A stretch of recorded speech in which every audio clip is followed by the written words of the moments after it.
FM 710 Keel. Ms. LSU, 3 days straight. Looks like she's making good on the promise, or is it a threat?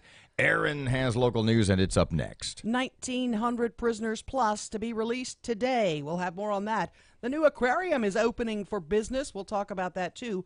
And Shreveport's police chief is on paid leave. The new aquarium is open for business. Do I need an appointment? Do I need to call first? You need to do it like you do a movie ticket. But when I go to the movies, I just walk up and buy a ticket. You're one of the few. What are all those people doing in line? Fletcher and sports, traffic, and weather, and it's all coming up this hour, and it's right here on Keel.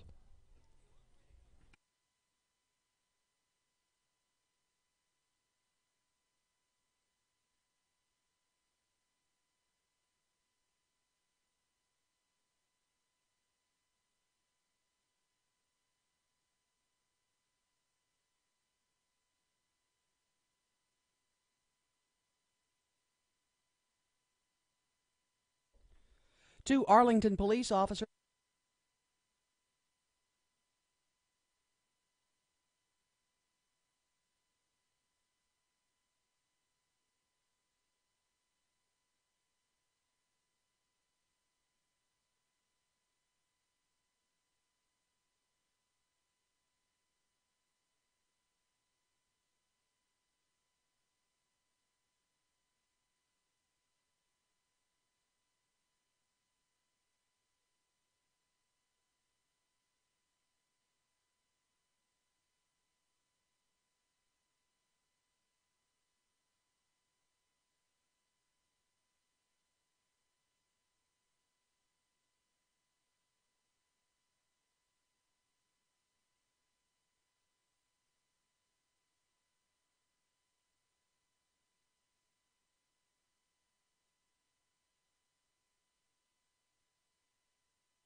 Connection with the break-ins. Mayor Ollie Tyler says it is not required that Crump be placed on leave, but she feels that it's the right move for full transparency. From 101.7 FM and 710 Keel, I'm Matt Parker. More controversy in Bossier over prayer and religion. The Freedom from Religion Foundation is claiming that a teacher at Legacy Elementary starts off her class with a Christian prayer every morning. In a letter to Bossier schools, the group says nothing about this practice is legally permissible. Superintendent Scott Smith responded to the letter by saying this is the first he's heard of the situation and says if Bossier finds that prayer is being conducted in the classroom, they will tell the teacher to cease the practice immediately. A terror attack in Lower Manhattan leaves at least 8 people dead and injured many more. Karen Shapiro lives in the area. I can now see the truck that was used by the alleged terrorist, and it's stuck in the middle of the street on the bicycle path. The suspect is from Uzbekistan. He is now in custody. 2 Arlington, Texas police officers working on the SWAT team were shot while attempting to serve a warrant. One officer was shot multiple times in the lower portion of his body. The other was shot in the hand. While the identities of the officers have not been released, Police Chief Will Johnson said on Twitter that both officers are stable and receiving excellent care. The suspect in the case was killed by police during the shootout. The Dodgers take Game 6 to force a Game 7 in the World Series. It was a big game. Game 7 will be tonight for all the marbles. I'm Erin McCarty on 101.7 FM and 710 KEEL.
Good morning. It's 9 past 6 o'clock, 101.7 FM and 710 KEEL.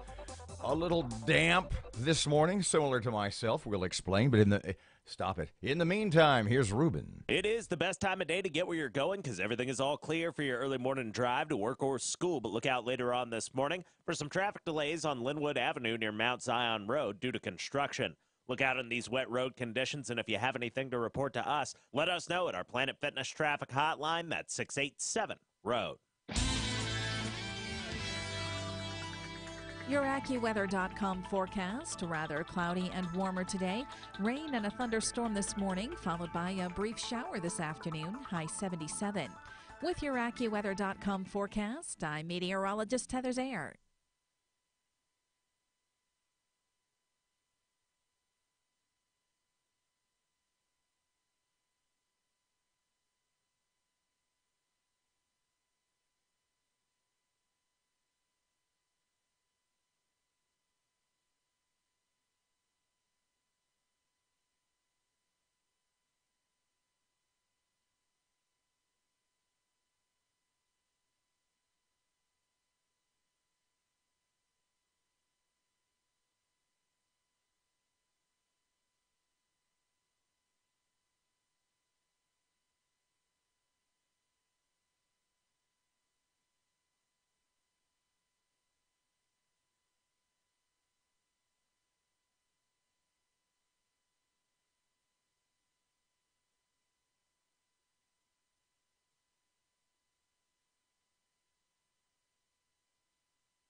Good morning. It's 12 past 6 o'clock. Robert J. Wright, Erin McCarty, 101.7 FM, 710 KEEL. I've dampened my trousers already. A little coffee mishap. Thank you for your patience. Oh, boy. Had to run down the hall, get a tissue, to quote the great Billy DeWolf. And now I'm back, and I'm as great as I've ever been. So, Halloween last night. Yeah. On the 1 to 10 scale of swath of destruction. None. Really? No swath. No destruction. De-swathed. Really? Yeah, Cos- unswathed. Costume? No costume. Thought you were going out with the gals No, last I did. night. We didn't go. It got canceled because it was yucky. A little So- rain canceled your Yeah, fun. on a weeknight, it's got to be beautiful. When for did me it to rain? get up. I was out at Oh, like it was 7:30, 8 o'clock. It wasn't raining at all. It was raining at my house at beginning around 5 o'clock. Everybody called. My brother Hal called about 5. He said, "Where are you?" I said, "I'm sort of like close to Walmart." He said, "It's raining downtown. Get ready." Yeah. I said, "Well, I'm in the store. I sunroof's open.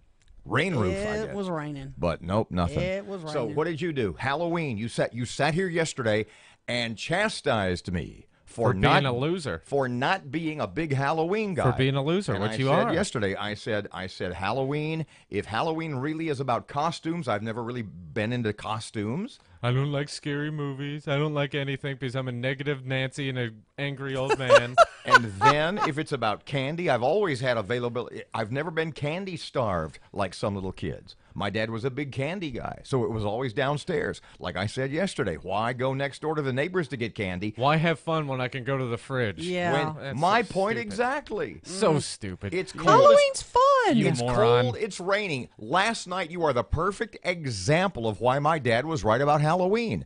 It's cold. It's rainy. We've got candy in the bowl on the cabinet. Did kids come trick or treat at your house? I wasn't home.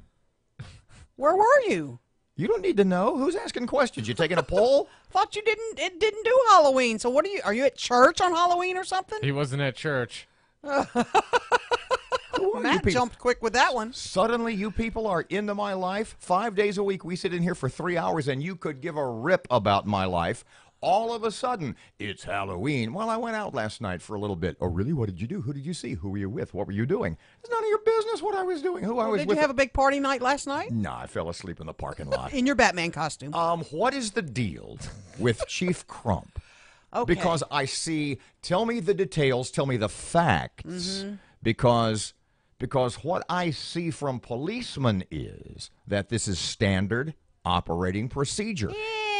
And yet I see that the two officers involved in, I don't want to say the shooting, the firing of the weapons, am I correct? They were treated differently. Yeah, the chief was placed on paid administrative leave, Okay. while the other officer, Matthew Prunty, was not. He's back at work. Tell me the details of tell me what happened. Here's the deal. There's some kids trying to break into a car behind a restaurant. One kid, two Inside- kids, no, 5? 3. Okay. At least 3.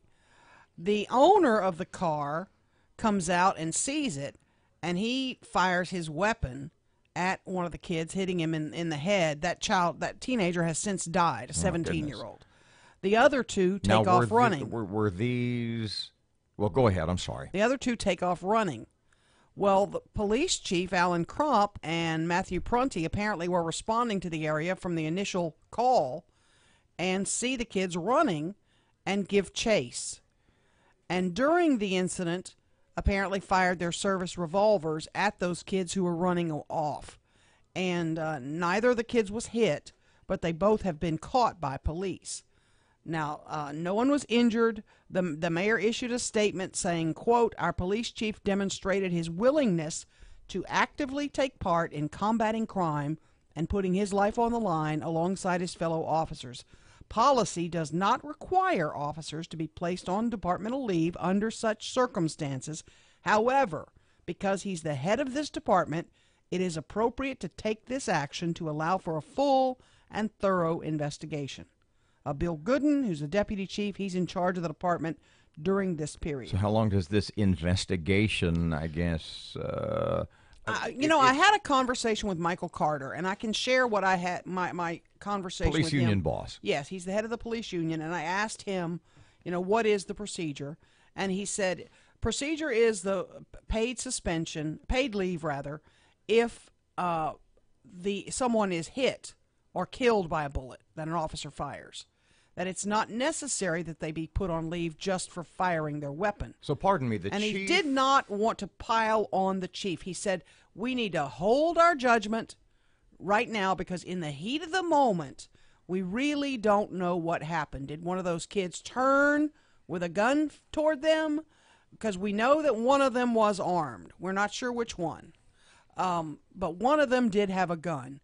So you know that going in. It's the heat of the moment. You don't know if these kids are going to turn and start shooting at you or not. Why was the chief placed on leave and Officer Prunty? For full transparency is what the mayor said. Not placed on leave. For full transparency, because he's head of the department, we want this to be open and out and about, out in the open. What we need to know now from the mayor's office or the police chief's office, we need to know, was one of the kids that was running away armed? What's the situation with the gentleman who shot one of the perpetrators of the crime? No charges have been filed against him. Yeah, I was about to say they interviewed him, they talked to him, and then released him. Mm-hmm.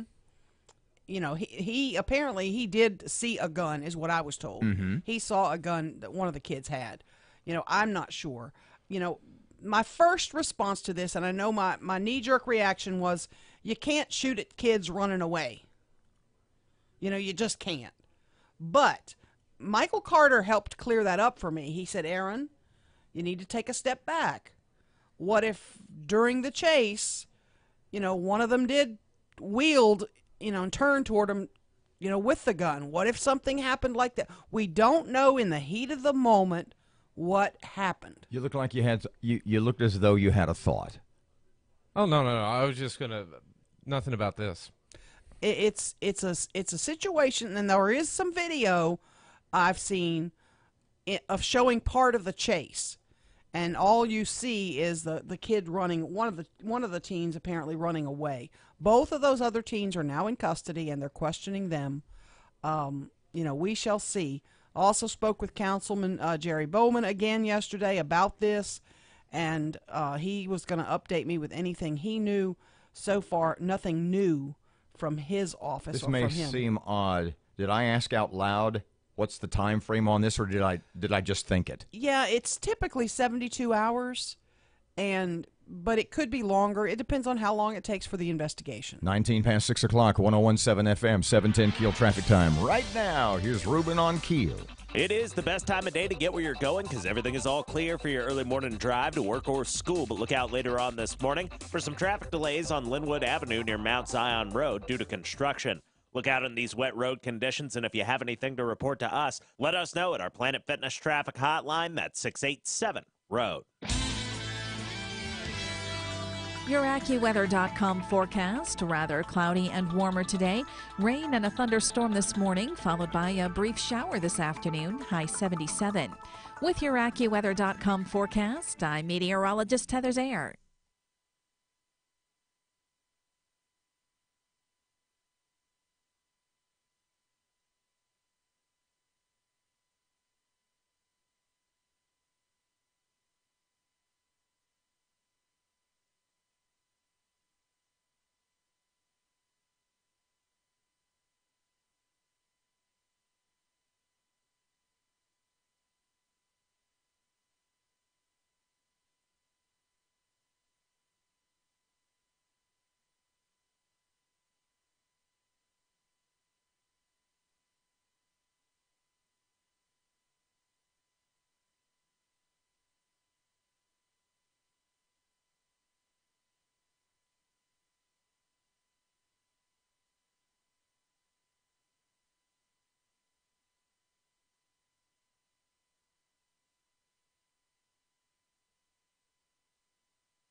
Twenty-two past 6 o'clock, Keel Sports. Here's Tim. Good morning from the sports desk of 1130 The Tiger. This is Tim Fletcher. The Dodgers forced a Game 7 in the World Series with a 3-1 win over Houston last night in Los Angeles. For the first time in an Astros uniform, Justin Verlander took the loss after the boys in blue tied the game in the 6th inning on an opposite field double from Chris Taylor. Corey Seager knocked in the go-ahead run with a sac fly to make it 2-1. An inning later, Jock Peterson knocked his second home run in 3 games off Joe Musgrove to finish off the scoring. George Springer gave Houston a 1-zip lead off a solo home run from Rich Hill's offering in the 3rd inning. Houston had their opportunity to blow the game open in the 5th inning. Brian McCann led off with a single. Marwin Gonzalez doubled him over to 3rd, but then Hill struck out Josh Reddick, struck out Verlander, Springer was intentionally walked, and in comes Brandon Morrow, and he got Alex Bregman the ground out to shortstop. Tonight, in the decisive Game 7, it's a rematch of Game 3. Lance McCullers takes the pill to the hill for the Astros. Yu Darvish goes for the Dodgers. The NFL Players Association has turned to a federal appeals court in New York in its effort to allow Ezekiel Elliott to keep on playing football for the Dallas Cowboys. And congratulations to the Evangel Lady Eagles, picked up their first playoff win in volleyball ever with a 3-0 shutout of Manny. Not as fortunate were the Loyola Lady Flyers, who went on the road and lost to Thomas Jefferson. From the sports desk of 1130 The Tiger, this is Tim Fletcher.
Twenty-five past 6 o'clock. Robert J. Wright, Erin McCarty, 1017 FM, 710 KEEL. The KEEL app's a free download, and you can listen on your Alexa device. We had to take ours out because it kept wanting to be part of the show. She wanted to be with you. She was edging her way back down toward your end. She liked you, though. I don't mean that in an anatomical sense. Oh, boy, here we go. I've been working on this for a while, and I want you to help me with it. Because, we have projects in our community that've been on the back burner for a little while. Yeah. And I started to decide which one will really happen first. Oh, this is the post. Mm-hmm. Is it up? Is it Yes. on the website now? Yes. At keelnews.com. It Erin, says, rank these hot-button Shreveport projects. you first had this idea, I want to say 10 days to 2 weeks ago. It says Shreveport-Bossier, actually, sorry. And this is sort of the listener poll, but to be more precise, the listener ranking, your chance to rank things. Mm-hmm. And our digital, not only our local digital people, but corporate digital people Helped me with this. It's really cool. literally created a new program to help you out. Mm-hmm. So there are 4 or 5 5 choices. Okay. And you can, the way this ranking thing works is you can move them up and down. Like you can Like move using your mouse. Like use your mouse, you just drag one to the top, drag one to the bottom. In terms of which one do you think will be finished Seriously? first? It's so cool. Hold on, I'm gonna go you have to log do on and that. check it out. Hold It's on, keelnews.com. Keel News. And the headline of it says, rank these hot-button Shreveport-Bossier projects. Is it on the dynamic lead? It is. There we go. And then if you scroll toward the bottom, you'll see the pictures of all the items. Rank and these. You click on the 2 little dashes, and you can drag it down. You can drag it under. Hang on a second. And the items on the list are Wait, thusly. let me read your copy. This is pretty awesome. We have several projects in Shreveport-Bossier that have been on the back burner for a long time. This is you writing. Mm-hmm. One of the biggest complaints in our area is that nothing ever gets done.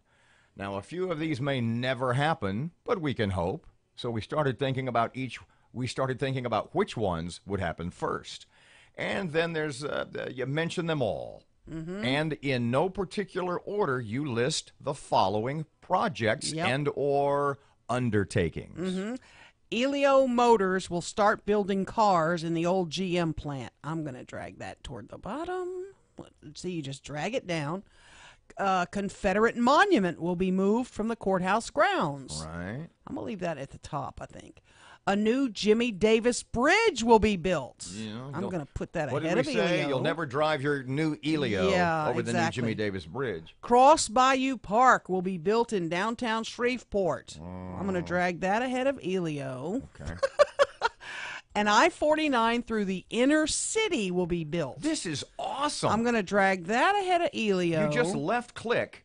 And you just drag the picture up and put them in what order you like. You left click on the photo. And drag it up. Okay, And then when you're finished, at the bottom, you just click Finish Survey. So I've put mine in this order. You ready? Yeah, go ahead. Start at the bottom. At the bottom. Elio. It's never going to happen. Right. I-49 through the inner city. Not going to happen before the others. Did you say inner city specifically? I did, yeah. Okay. Cross Bayou Park will be built in downtown Shreveport. I'm not sure we're ever going to see our park. A new Jimmy Davis Bridge will be built. I got that ahead of the park. I may be wrong on that. And number one, the first one to be completed, I think, will be the Confederate monument moved from the courthouse grounds. See, I agree on that. And now I click Finish Survey. On the bottom. Click Finish. Right. And it'll say, this is one of the survey completed. Thank you. This is one of the coolest ones ever. Isn't that awesome? Okay, for me, number 5, Elio. Don't hold your breath. Why is Elio number 5? Because there's no number 6. Yeah. Jimmy Davis Bridge, new Jimmy Davis Bridge, I put it number 4. Okay. Number 3, Cross Bayou Park. Number 2, I-49. Wow. See, you don't specifically say yeah, you do. Sorry, I-49 through inner city. I know. Still, I think that's going to be number 2. I know. And number 1, Confederate Monument. Of all those projects, I think that will be the first one to take place. Okay, you got it in the order you want it? Yes, I do. Okay, go to the bottom, click Finish Survey. Finish Survey. And then we'll be able to tally these when we're all done. Isn't that fun? That was awesome. Isn't it cool? And it says survey completed. Yeah. And they created that program just for you, just for us, just for TSM Shreveport. Yeah, it's kind of cool. It's pretty awesome. And they wonder why everybody thinks she's high maintenance. KEELnews.com is the website. Take a look and let us know what you're thinking about those 5. Look, you can put them all in number. You just move them off the page. Yeah. Just delete does not work. 629, it's 101.7 FM and 710 Keel traffic time. Here's Ruben. Everything's still looking nice and clear for your early morning drive to work or school, but look out later on this morning for some traffic delays on Uri Drive near Southfield Road. If you have any accidents, hazards, or closures to report to us, give us a call at our Planet Fitness traffic hotline. That's 687-ROAD. Your AccuWeather.com forecast will have rain and a thunderstorm this morning. Just a brief shower this afternoon. Warmer with clouds and a high of 77 otherwise. With your AccuWeather.com forecast, I'm meteorologist Heather Zayer. Back and all new. Join Peppa, George, Mommy,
The power of information.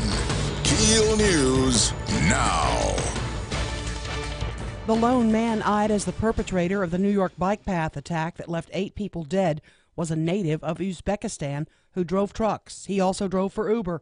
Officials have identified the suspect as Sayfullo Sapov, a 29-year-old who came to the U.S. legally in 2010, has apparent ties to Ohio, Florida, and New Jersey. He is in custody. Over 1,900 prisoners to be released today as part of the state's criminal justice reform legislation. The Edwards administration says this will lower the highest incarceration rate in the country. Now, non-violent offenders will be eligible to be released after serving 35% of their sentence under the new law. Department of Corrections Secretary Jimmy LeBlanc. Everybody's going to be on parole, and they could be on intensive supervision depending on their record. And if they are, they could be on electronic monitoring. So this is something that we are in charge of and in control of. Caddo Sheriff Steve Prater, though, has severe problems with this massive release. A teenager is dead, and the Shreveport police chief is on paid leave. 17-year-old Takori Banks has died after being shot in the head while allegedly breaking into cars behind a local restaurant. Banks was shot by one of the car's owners. Shreveport Police Chief Alan Crump has been placed on leave after being involved in a gunfight with Darian Miles, another suspect in that case. Xavier Thomas has also been arrested in connection with the break-ins. Mayor Tyler says it's not required that Crump be placed on leave, but she feels that it's the right move for full transparency. More controversy in Bossier over prayer and religion. Matt Parker has that. The Freedom from Religion Foundation has once again put Bossier schools in their crosshairs. This time, the group is claiming that a teacher at Legacy Elementary starts off her class with a Christian prayer every morning. In a letter to Bossier schools, the group says that nothing about this practice is legally permissible. Superintendent Scott Smith responded to the letter by saying that this is the first he's heard of the situation and says if Bossier finds that prayer is being conducted in the classroom, they will tell the teacher to cease the practice immediately. From 101.7 FM and 710 KEEL, I'm Matt Parker. It's a big day for downtown Shreveport. The aquarium opens for business. It's a time ticketing system, very similar to going to see a movie. We've got 21,000 square feet and a lot of highly interactive exhibits inside of the aquarium. And you can secure that spot just like you do with your movie tickets or the browser on your telephone, or you can come up to the aquarium and take care of that at our admissions desk. But it's just to alleviate those nasty lines. That's Jake Wood. He says the aquarium will be open 7 days a week, Monday through Friday. The morning hours are reserved for school groups. 2 Arlington police officers working on the SWAT team were shot while attempting to serve a warrant. One officer was shot multiple times in the lower part of his body, the other shot in the hand. While the identities of the 2 officers have not been released, Police Chief Will Johnson said on Twitter that both officers are stable and receiving excellent care. The city of Dallas takes up recommendations from a mayor's task force on possible removing of Confederate monuments. Jeff Manasso with Fox has details. Much like other cities across the country, there's disagreement in Dallas over what to do with Confederate monuments. A Robert E. Lee statue was taken down there in September after a fight over Confederate monuments began last summer, leading to a mayor's monument task force, which briefs the city council tonight on its recommendations for other monuments, including the possibility of renaming Dallas streets. A final vote on recommendations is expected next week. Jeff Manasso, Fox News. The Dodgers take Game 6 Tuesday night to force a Game 7 tonight in the World Series against Houston. LSU will bring a 3-game winning streak into Saturday's SEC showdown with top-ranked Alabama. Now, Alabama, by the way, is number 2 in the first college football playoff poll. Tide head coach Nick Saban says the Tigers are the best team they've seen this year, and their season turned around after the loss to Troy. Well, they're just playing better. I mean, they're throwing and catching the ball better. They're blocking better. They've got more positive runs. They've got more explosive plays. Looks like the players are a lot more confident in what they're doing, what they're expected to do. They've got really good players, and they've gained confidence through this season, and they're playing really, really well right now. Kickoff Saturday night is at 7 p.m. I'm Erin McCarty on 101.7 FM and 710 KEEL.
637, it's 1017 FM and 710 Keel. The death total in New York City from yesterday's terror attack.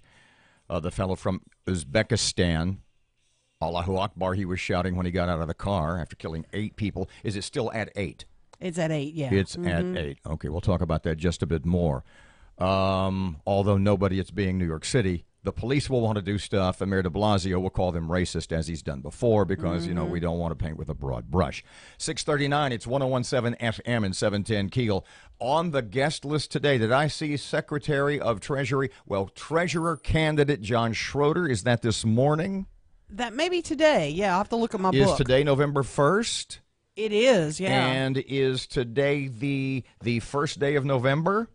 It is, and yes. And is, if you were to write it out numerically, would it be 11/1?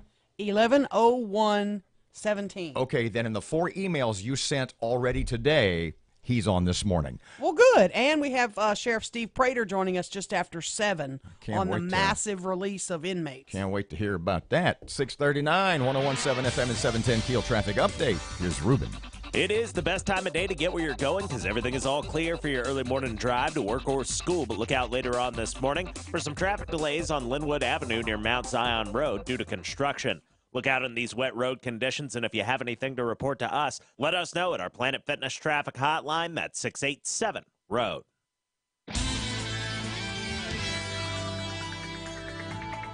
Your AccuWeather.com forecast, rather cloudy and warmer today. Rain and a thunderstorm this morning, followed by a brief shower this afternoon, high 77. With your AccuWeather.com forecast, I'm meteorologist Heather Zayer.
Good morning at 642. Robert J. Wright and Erin McCarty, 1017 F.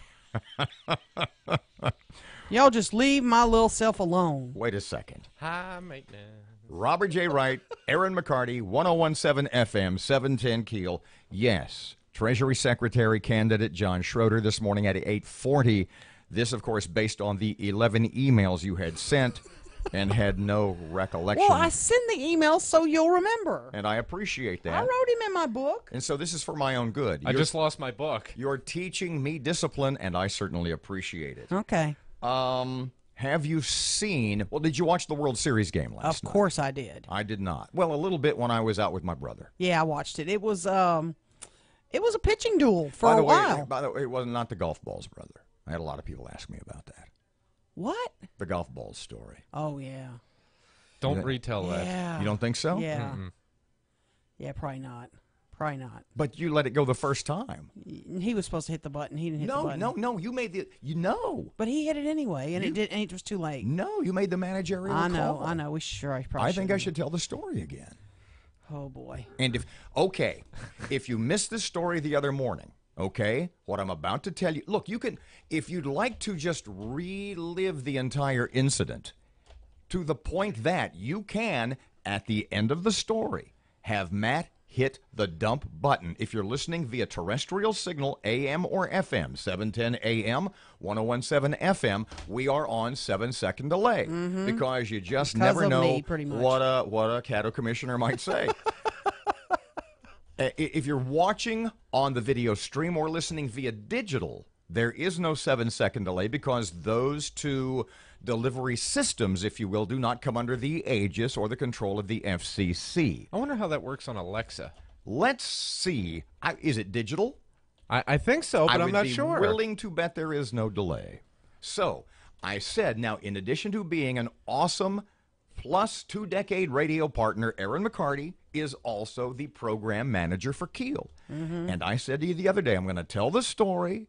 And at the end of the story, because we're on 7-second delay, if you find it a little too tasteless, a little too off color, a little too risque, if you will, you have 7 seconds to say to Matt, hit the button to dump out the last line for terrestrial listeners. I'm going to hit it anyway. And you said, Thanks, Matt. I told the story, including the last line, and you went, well, that's I'm not sure. not Let me that think. bad. It's too late, yeah. Hit the button. See, Matt knows that if he doesn't hit the button, you and I will throw him under the bus. So he's going to hit the button anyway. What's our we'll FM? say, What's our FM? Like about 100,000 watts, 50,000 watts? Not KEEL quite. AM, is the sun up yet? When the sun comes up, daytime power on AM is 50,000 watts. You're acting as though no one heard you say, don't hit the button. No one heard that. No one heard that. We'll edit this out for the network feed. Yeah, absolutely. So here's the story, and this involves my brother Hal. And remember, at the end, once again, you make the executive, the managerial decision whether or not to hit the dump button. Okay. This involves my brother Hal, and not only two things. One, the details of the story, the facts of the story are absolutely true. And the second fact is, the end of the story is exactly how he told it to me, I promise. So, there's this rich guy, really rich guy who passed away recently. And he was rather elderly. But the point is, he was an avid golfer, a golf nut. So he's died, he's passed away, and his wife sees that he's got all this golf stuff, and she doesn't know what to do with it, so she decides to have, for all his golf buddies and golf acquaintances and just word spreads, she decides to have a golf estate sale. You bet. For all of his golf belongings. Lots of great stuff. Word filters down to my brother Hal, and he heads out to this rather Tony neighborhood, and he sees a bunch of guys out there he knows, and they go into the guy's garage, storeroom, whatever. And my brother Hal says, this is like walking into like going to the PGA store in Dallas. He said, there's golf clubs, there's dozens and dozens of golf clubs, new. He says it's got every training aid you've ever seen. He said he's got one of those things, one of those big nets where you hit off the mat into the net where you can practice indoors. He said there's just those big the golf hard carrying, the travel cases you can put your clubs in if you want to go out of town. He said it's absolutely amazing. He said, unfortunately, there's nothing there, my brother Hal says. He says, there's nothing there I can use. He says, and then I look on the shelf and I see about 10 boxes, about 10 dozen Titleist Pro V1 golf balls. Now, if you don't know about Titleist Pro V1s, not only is Titleist the most popular brand of golf ball in the world, the Pro V1 is their top-of-the-line orb. Sure. You can't do better than that. They normally price for about $55 a dozen. And each dozen golf balls, the little ball, each box is marked $15. He's thinking, this is awesome. Bargain. So he kind of pulls out his wallet and leafs through to see if he's got the cash. And in fact, he does. He's thinking, I'm going to buy all the golf balls, all 10 dozen on the shelf, Titleist Pro V1s. And he takes down one of the boxes and he opens it and he sees that the dead guy's name is embossed on the golf ball, on each golf ball, on each of the dozen golf balls. And he takes down the second box and he looks, and the dead guy's name is on the golf ball, each and every one. The third box, the fourth box, all 10 dozen boxes of Titleist Pro V1s. Yeah. Each of the dozen golf balls in each of the 10 boxes has the dead guy's name on the golf ball. Oh, boy. And he's thinking, what do I do? He's telling me the story. He said, I just, I didn't know what to do. And I said, well, did you buy them? And he says, Bob, you know you never play with a dead man's balls. 7 seconds. The clock is ticking. What are you going to do? You better hit it. Hit it. 101.7 FM, 710 Keel. If you were listening via digital, Oh, you got the joke. or the video stream, you heard the whole story. Yeah, you can go back. Text us and you can text us and we'll send it on the text line, won't we? You know what you can do later today if you missed it. If you're listening on terrestrial, that Matt just hit the dump button in the time of Nick. What you can do later is go back and Don't you can say watch, Nick this week. You can watch the video replay, especially after that story on the Facebook page. 649, 101.7 FM, 710 Keel. That was pretty good, by the way. Traffic update. Here's Ruben. We have reports of a major accident on Walker Road near Terry Bradshaw Passway westbound. And we have some traffic delays on East Texas Street near Hamilton Road in Bossier City. If you have anything to report to us, please give us a call at our Planet Fitness traffic hotline. That's 687-ROAD.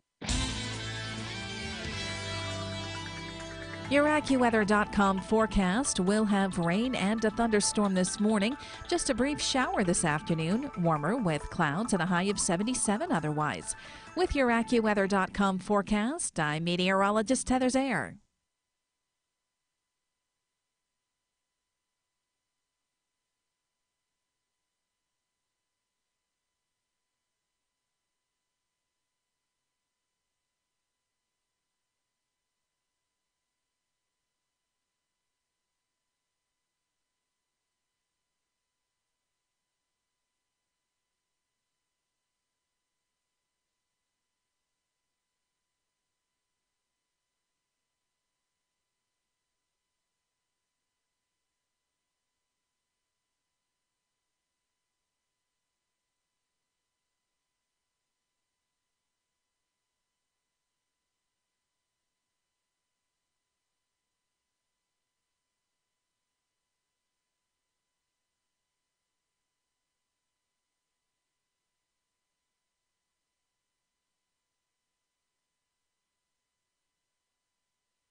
It is 8 before 7 o'clock, 101.7 FM and 710 Keel. Traffic update. No. Sports time. Here. Hey, I was trans-channeling Erin. Here's Fletch. Good morning from the sports desk of 1130 The Tiger. This is Tim Fletcher. The Dodgers forced a Game 7 in the World Series with a 3-1 win over Houston last night in Los Angeles. For the first time in an Astros uniform, Justin Verlander took the loss after the boys in blue tied the game in the 6th inning on an opposite field double from Chris Taylor. Corey Seager knocked in the go-ahead run with a sac fly to make it 2-1. An inning later, Jock Peterson knocked his second home run in 3 games off Joe Musgrove to finish off the scoring. George Springer gave Houston a 1-zip lead off a solo home run from Rich Hill's offering in the 3rd inning. Houston had their opportunity to blow the game open in the 5th inning. Brian McCann led off with a single. Marwin Gonzalez doubled him over to 3rd, but then Hill struck out Josh Reddick, struck out Verlander. Springer was intentionally walked, and in comes Brandon Morrow, and he got Alex Bregman the ground out to shortstop. Tonight, in the decisive Game 7, it's a rematch of Game 3. Lance McCullers takes the pill to the hill for the Astros. Yu Darvish goes for the Dodgers. The NFL Players Association has turned to a federal appeals court in New York in its effort to allow Ezekiel Elliott to to keep on playing football for the Dallas Cowboys. And congratulations to the Evangel Lady Eagles, picked up their first playoff win in volleyball ever with a 3-0 shutout of Manny. Not as fortunate were the Loyola Lady Flyers, who went on the road and lost to Thomas Jefferson. From the sports desk of 1130 The Tiger, this is Tim Fletcher.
I have so many passwords, I have no idea what they are. You know, the one that always messes is our HR website, because they make you change it like once a month. Mm-hmm. Not only the password, but your username. Yeah. And Your username? Yes. You don't have to fill that out. Yeah, you have to change your password. You don't have to change your username. No, you don't have to change your username. You big Oh, dummy. crap. You dope. Doodlehead. Really? Yeah. You're a Maybe you doodlehead. ought to think about it. Maybe I should. Maybe you should. I'm like, I have different passwords for different things, and I'm trying to figure them out, and it's not working out like I want it to. We'll see.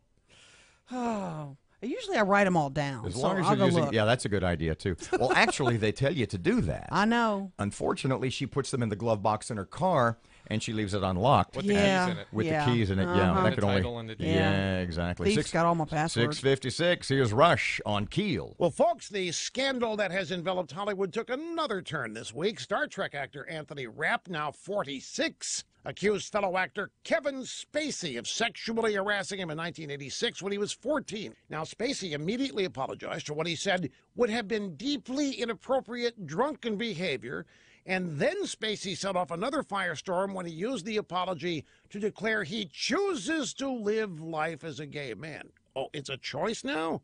Netflix has announced that production on House of Cards, starring Spacey, will be suspended indefinitely. Spokeswoman says the decision to kill the show was made months ago, but they were still going to go ahead with this season, season 6, until yesterday. In a joint statement with the producers, Netflix said they were deeply troubled by the report of Spacey's deeply inappropriate drunken behavior all those years ago, before he announced that he's choosing to live life as a gay man. Meanwhile, on another Hollywood front and back, 4 additional women say they were abused by the now infamous Harvey Weinstein. They describe groping, forcing them to watch him doing things with himself, and another serious allegation of rape. One accuser says that she spoke to Harvey's Hollywood friends about what had happened. They told her it was just a rite of passage for actresses in Hollywood. So far, 80 women have come forward with stories of Harvey Weinstein. Turns out Hollywood's House of Cards is really a house of horrors.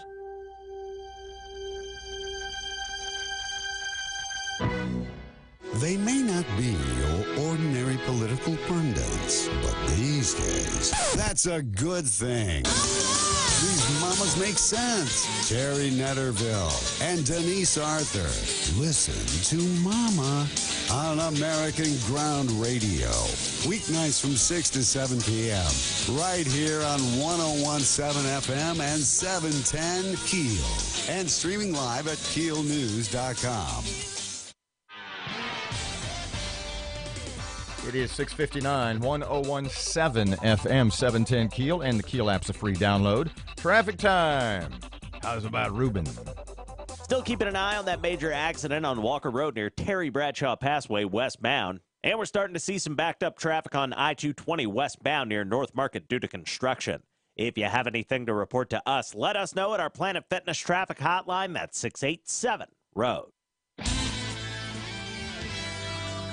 Your AccuWeather.com forecast will have rain and a thunderstorm this morning. Just a brief shower this afternoon. Warmer with clouds and a high of 77 otherwise. With your AccuWeather.com forecast, I'm meteorologist Heather Zayer. Right now, rainy 59, 101.7 FM, 710 KEEL, 7 o'clock. Breaking news and trending talk. This is 101.7 FM and 710 KEEL. KEEL, Shreveport.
Three past 7 o'clock, 101.7 FM, 710 KEEL. Robert and Erin, the LSU fanatic, has local news in just a second. The Shreveport Aquarium opens for business today.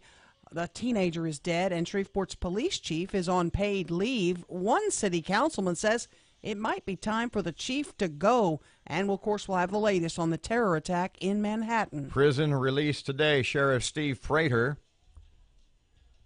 the man of few opinions. He'll join us in just a couple of seconds and let us know how this will affect Caddo, Parrish, and, bluntly put, surrounding areas. Fletcher in sports, traffic, and weather. Like that little laugh together. It was like harmonious. Traffic and weather all coming up this hour right here on KEEL.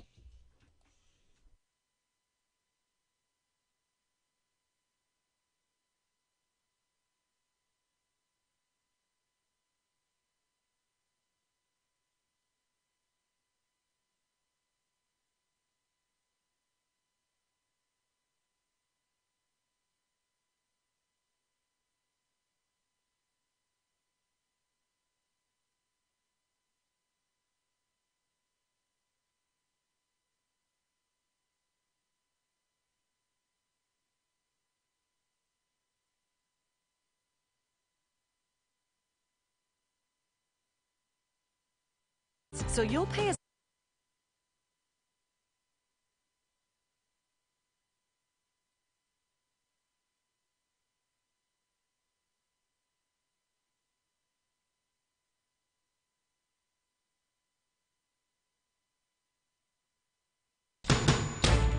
The KEEL Morning Report.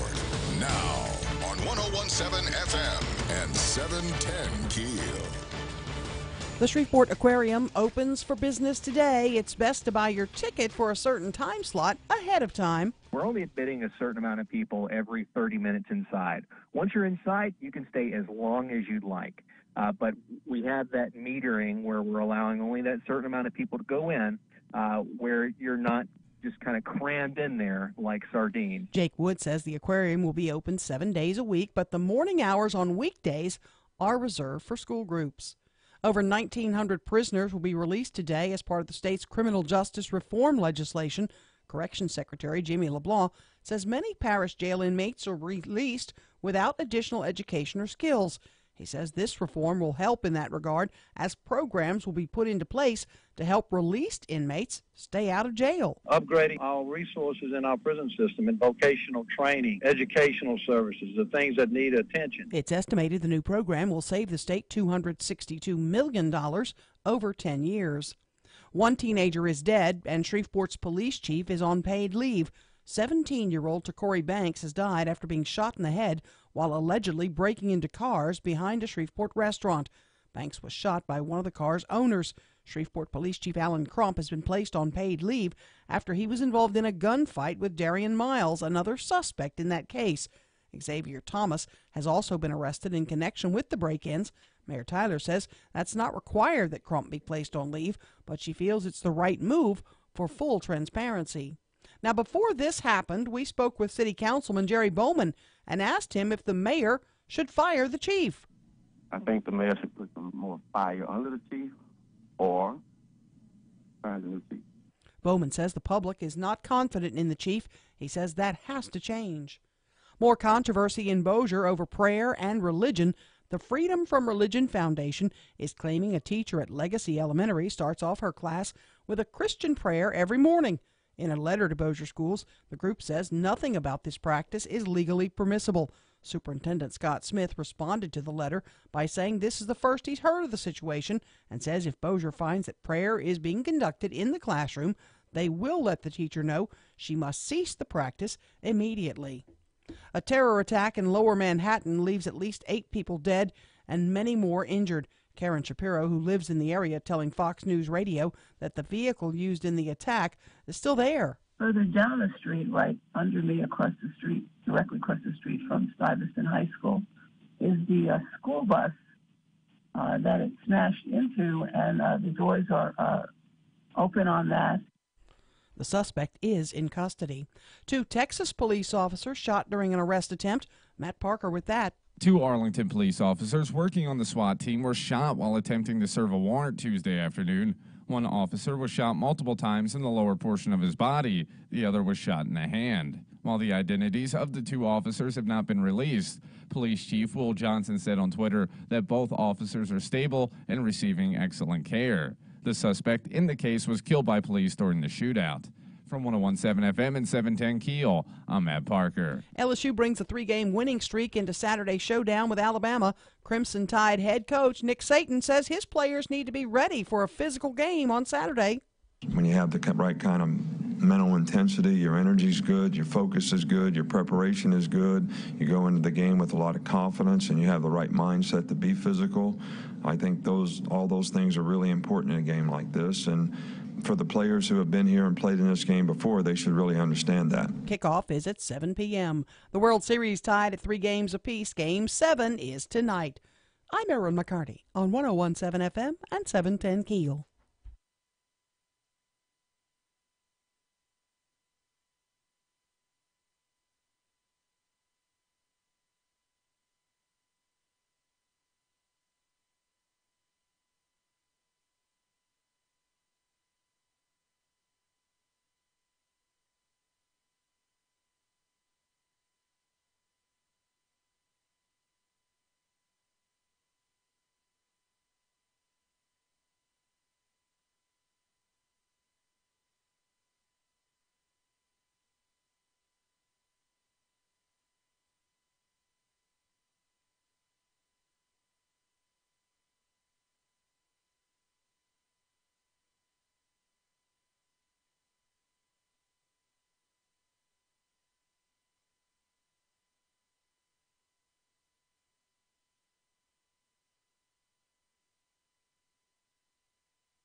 .101.7 FM, 710 KEEL. Time for Wednesday morning traffic. Here's Rapid Ruben. Still keeping an eye on that major accident on Walker Road near Terry Bradshaw Passway westbound. And we're starting to see some backed up traffic on I-220 westbound near North Market due to construction. If you have anything to report to us, let us know at our Planet Fitness traffic hotline. That's 687-ROAD. Your AccuWeather.com forecast, rather cloudy and warmer today. Rain and a thunderstorm this morning, followed by a brief shower this afternoon, high 77. With your AccuWeather.com forecast, I'm meteorologist Heather Zayer.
Good morning. It's 13 past 7 o'clock. 101.7 FM, 710 KEEL. KEEL app's a free download from Office Furniture Source, and you can listen via that little talk back to you box called Alexa.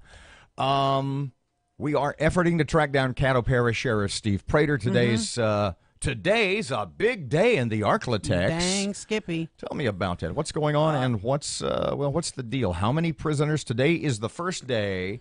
What was the original? It was called the Justice Reinvestment Act. Mm-hmm. And It's where 1,400 was the first number. Now it's over 1,900 inmates who will be statewide who will be released. About 200 of those were convicted in Caddo Parish, so we assume they will return to Caddo Parish. The sheriff tells me he's got about 60 he's going to be releasing from the local jail. Sheriff Whittington in Bossier's got about 40, a little over 40 he's going to be releasing. Sheriff Steve has not been the biggest fan of this bit of legislation. No. As passed earlier this year, and in fact has made some comments, a couple of them quite controversial. Mm-hmm. We got a text, and I am wholly ignorant on how things like this work. But somebody texted and said, could this be about money in the sense that when prisoners are, in fact, incarcerated, they cost taxpayers, the government, the state, money? Mm-hmm. I did not know. I had no idea that when they are released on parole, on probation, they pay money back to the state. Tell me about. I don't know about this. They this. pay when they go visit their probation officers. They have to pay their fees to the probation officers. What fee is that? They charge them a fee, and it's typically on a sliding scale based on what you can afford. Mm-hmm. But they have some fees they have to pay to cover. It doesn't cover nearly all the costs of the probation officers and all the stuff that's involved. Is it a rather heady fee? It depends on what you make. Depends on your earning potential. And it depends on whether or not you're employed. It's like having your wages, bluntly put, like having your wages garnered by the state. It's not a huge amount of money. No, it's not a huge amount. So when someone says, could this be a fundraising effort to have a lot of prisoners out of jail, when somebody says this is just a way to get money? No. I have a friend who's a probation officer, and she says a lot of them, they miss a payment because they're hard down on their luck, and they'll try to catch up, and, they miss payments all the time, and that happens. Probation officers still see them. It's not like they turn them away. I had mentioned a bunch of times that this, as it was referred to when it was passed by the state legislature, the Justice Reinvestment Act, not only does it call for the release of a lot of prisoners, early release for a lot of prisoners across the state termed nonviolent, but it also reduces the sentencing, and a lot of first, sometimes I guess second offenders et al. Will be channeled into what are called diversion programs, thinking that everybody seemingly adhere. Well, first of all, it's pretty damned expensive to put people in jail. Second of all, that maybe we are creating, the theory, I guess, is we are creating more criminals by taking somebody who's never been to jail before for something like a non-violent crime. I would assume most of those drug offenses, and throwing them in the hoosegow and surrounding them with a bunch of hardened criminals who will teach them the ways of the streets. Yeah. So I would guess that's the theory about that. The point I had made, though, is that in a number of states, we are not the first to adopt these sentencing reform and or justice reinvestment acts across the country. They have done this to some degree in California, in some ways different, but I've said this before. In the state of California, the recidivism rate for prisoners who are not incarcerated and or released early is in excess of 80%. And in fact, the article I read said it was 82%. That's what scares me. So more than 8 out of 10 that you're given a break to, literally, look, we're trusting you on this. We're going to give you a shot. We are trusting you. Can we count on you? Fewer than 2 out of 10 can be counted on. You bet. As mentioned a couple of seconds ago, we are trying to track down Sheriff Steve for his thoughts on release day across the state of Louisiana. What's the latest? Because we had him scheduled for 7:10. Let's take a break here, and we'll try to catch up with him next. 7:18, 1017 FM, 710 KEEL World Series last night. What? You didn't stay up either? Fletcher covers that. Sports is on the way. Traffic and weather up next here on KEEL.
719 1017 FM, 710 Keel, and the Keel app. Traffic update. Here's Ruben right now.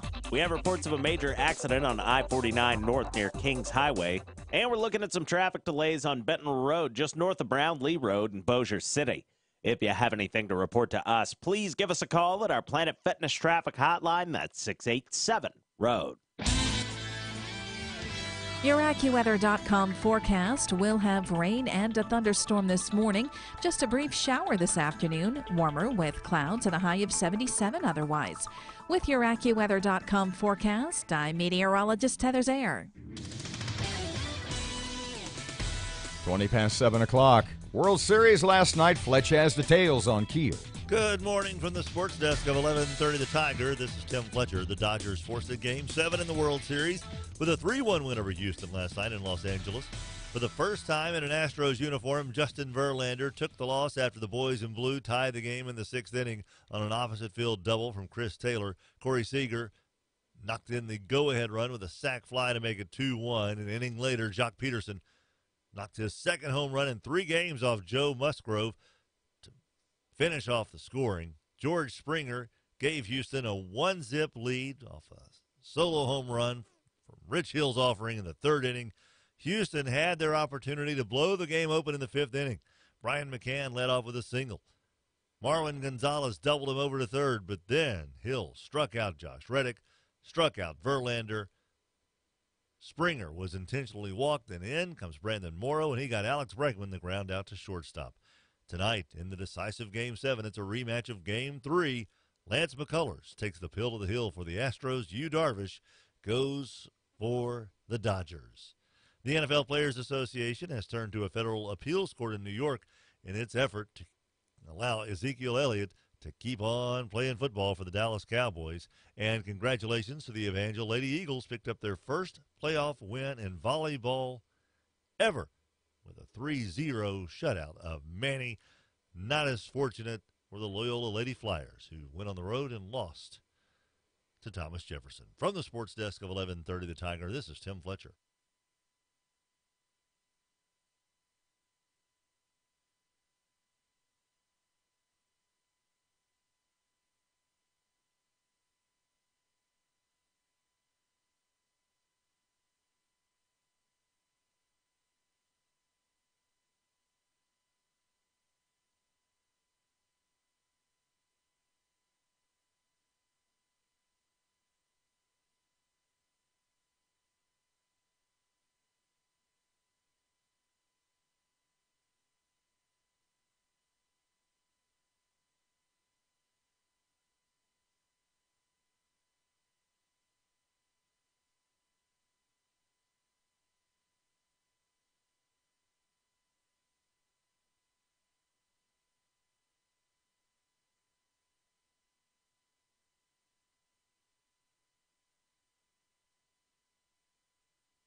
Twenty-three past 7 o'clock, 1017 FM, 710 Keel. Remember, the guy on the end of the bench, the 12th guy on an NBA roster who's making like $1.2 million or $1.4 million or whatever, when he looks at Steph Curry, he feels poor. Yeah, that's true. I mean, Steph Curry's making $35 million a year, you know? Yeah. Always remember, this is I know I say this all the time, but when I say it out loud, it never fails to astonish me. It's amazing. If you make $1 million a year, if you make, what are you pounding on down there? My keyboard, okay. Yeah. Is there a way, I don't know anything about carpentry, but when we have guests in who are effusive in their manner, and they talk with their hands and they make pound on the table? Yes. Yeah. Is there a way to sort of solidify this desk where it doesn't sound like balsa wood, because it's really a nice desk? I'm not sure. I don't know what we can do. Maybe if we just... I'll put some foam under my keyboard. Maybe that'll help. I think that may be the best way to go. Were you as shocked as me by the rankings that came out yesterday? I'm working my way to that. I was kind of stunned. I'm working my way to that. Let me back up. If you make $1 million a year, yeah, you make $20,000 a week. Oh boy. So when you see somebody makes $10 million, just multiply 20,000 by 5. $100,000 a week. That's why there won't be an. Wow. That's why most likely there will never be an NFL strike, no matter. Yeah. Because and I'm not the first one to say this, that there are a lot of guys. There's the haves. Mm-hmm. I mean, even in professional sports, the have-nots are doing really, really well compared to the regular guy. Mm-hmm. But in the NFL, you've got the Tom Brady's making $30 or $35 million a year. And then you've got a lot of guys on special teams who are making $700,000 to $800,000, $1 million. But as someone says, you've got a lot of guys making $875,000 a year, but living $3 million lifestyles. Mm-hmm. Can they, when that union comes to them and said, it's time to vote, it's time. I mean, imagine making $1 million a year, $20,000 a week, and you're living paycheck to paycheck because of whatever. Because you like to buy stuff. Because you think it's never going to end. Mm-hmm. Because you think it's going to last forever. Right. Because you got a girlfriend that just likes to spend your cash. She wants her Birkins. Okay. The top 4 college football teams, if the playoffs were today, if they were this weekend. This is just amazing to me. Number 4 is Clemson. Number 3, Notre Dame. Number 2, Alabama. and number 1 is Georgia. Georgia beat Notre Dame by a point early in the season on the road in South Bend. If you look at Alabama's schedule, yeah, and a lot of this is based on strength of schedule, who has Alabama played that was really in the class of Notre Dame, who was really in, I don't know. Well, we thought their opening game against Florida State was going to be that, but now we know Florida State's not what they used to be. Paper tiger. Yes. My problem is this. If you think about the way it is now, you've got Georgia and Alabama from the SEC. Right. You've got Notre Dame, non-conference affiliation. Gotcha. You have one other conference represented. All these sports talking heads are like, this is never going to be okay. When you don't have the Big Ten, you don't have the Pac-12, you don't have any of the other big conferences. What if, it's interesting because what you're saying is that they should knock out 2 undefeated or one of the 2 undefeated teams from the SEC, but let once beaten Notre Dame and once beaten Clemson. Penn State or Clemson or any. Oklahoma's got one. The point I'm making is for everybody that's complaining about the SEC being overrepresented, but they're both unbeaten. If you're going to beat them, if you're going to replace 1 or 2 of those 4 teams because of your dissatisfaction, look at replacing one of the one-loss teams, because let me tell you, there's a lot of solid one-loss teams. Virginia Tech, for example. You bet. Penn State ain't bad. They've lost twice. Penn State's lost once. Have they lost one time? Yeah, Ohio State's 7-1. Who don't have the reputation of conference, but right now, who did... Alabama and Georgia and Alabama. Yep. Who else deserves to be number 1 or 2? And you noodleheads, Georgia and Alabama have to play in a conference championship game still. So if they end up winning their divisions, they meet for the SEC championship in Atlanta in a game that, mind you, Notre Dame doesn't have to play an extra game like that. Let me ask you something, though. When it comes down to the SEC title game, let's say that Alabama and Georgia, the Tide and the Dogs. What if it's close and they're both unbeaten? Well, then does it not matter? The same thing will happen that happened with Alabama, and LSU a number of years ago. There may be a replay for the national championship. Well, there'll be 2 of the 4. If Alabama beats Georgia by a field goal, if Georgia beats Alabama by a point in double OT, and it's their only loss of the year, they'll both still be in the top 4. They better be. Right now, college football bulls, but they're not, because Alabama's going to lose Saturday. Honestly, I don't know if Alabama is going to lose to LSU. But if I had $1,000 of your money, yeah, I will be stunned. I will really, really be surprised if Alabama covers. Alabama is. Let's just pretend we're not talking on the radio right Alabama, now. Where do I go make that bet? I'll give you. I know a guy. Alabama is. Is his last name right? Alabama is R-I-G-H-T. No relation.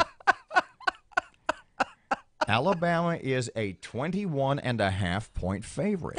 That they're not going to cover that. And I'm just not a chance. I tend to think the game is going to be a lot closer than people think, and I hope it is. Like I said, I'm not emotionally invested like you, but I certainly hope that LSU wins. Is that bet with your guy?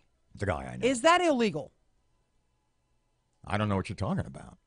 If let's say I were to just bet kidding. milk duds. Yes, I mean, yeah. Is that kind of what is illegal in Louisiana? We'll talk about it off the air. 7:29. Must be illegal, huh, Matt? Look. Just, Time to go. Traffic time. You want the guy's name or not? Give me his digits. 29 past 7 o'clock, 101.7 FM, 710 Keel. Traffic. I-20 westbound is backed up right now from Line Avenue in Shreveport to Airline Drive in Bossier. And we're still keeping an eye on some backed up traffic on I-49 northbound near Kings Highway due to a major accident. If you have anything to report to us, let us know at our Planet Fitness Traffic Hotline, 687-ROAD. Your AccuWeather.com forecast will have rain and a thunderstorm this morning. Just a brief shower this afternoon. Warmer with clouds and a high of 77 otherwise. With your AccuWeather.com forecast, I'm meteorologist Heather Zayer.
The lone man eyed as the perpetrator of the New York bike path attack that left 8 people dead was a native of Uzbekistan who drove trucks. He also drove for Uber.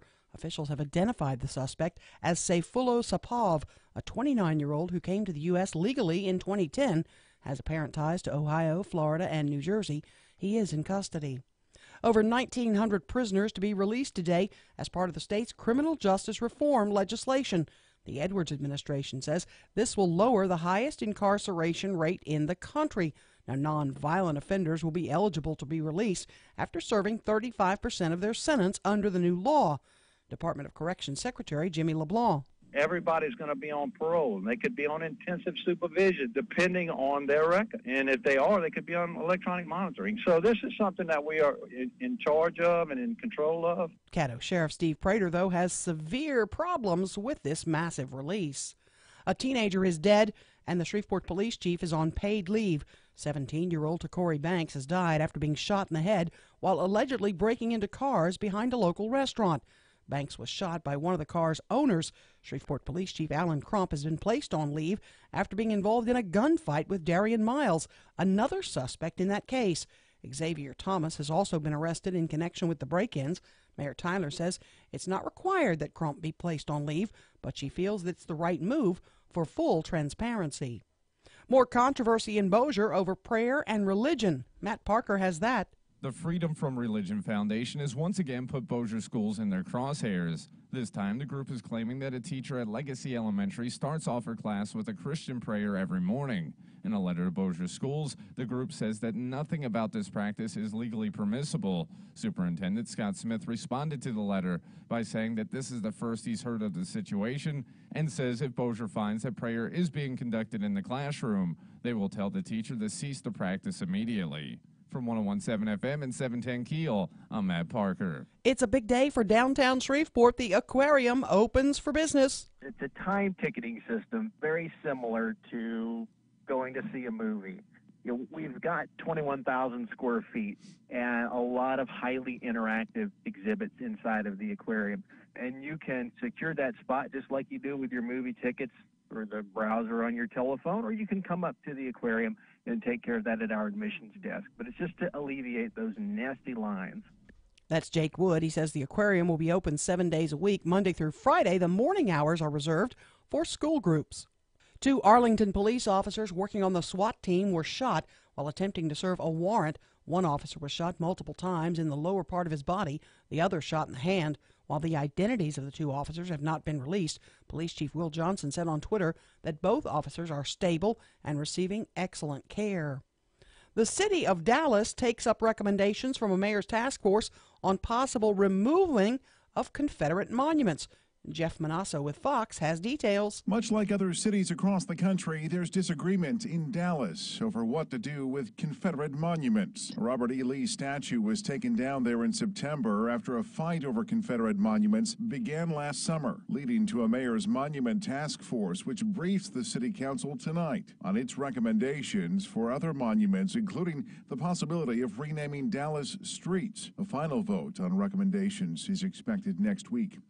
Jeff Manasso, Fox News. The Dodgers take Game 6 Tuesday night to force a Game 7 tonight in the World Series against Houston.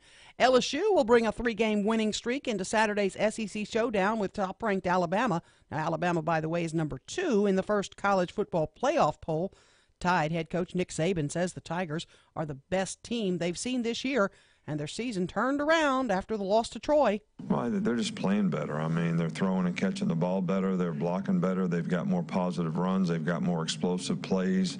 Looks like the players are a lot more confident in what they're doing, what they're expected to do. They've got really good players, and they've gained confidence through this season, and they're playing really, really well right now. Kickoff Saturday night is at 7 p.m. I'm Erin McCarty on 101.7 FM and 710 Keel.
Okay, so Sheriff Steve Prater in about 5 or 6 minutes or so. He was working out. His workout went late today. 101.7 FM, 7. Well, he's going to be running a little soon.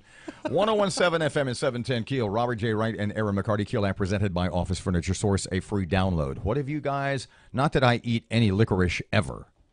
My grandfather used to love marshmallows. My mother loved black licorice. Really? Ugh. It's disgusting. You think it led to her early demise? She was only like 90. No, it didn't lead to her. I'm not a fan.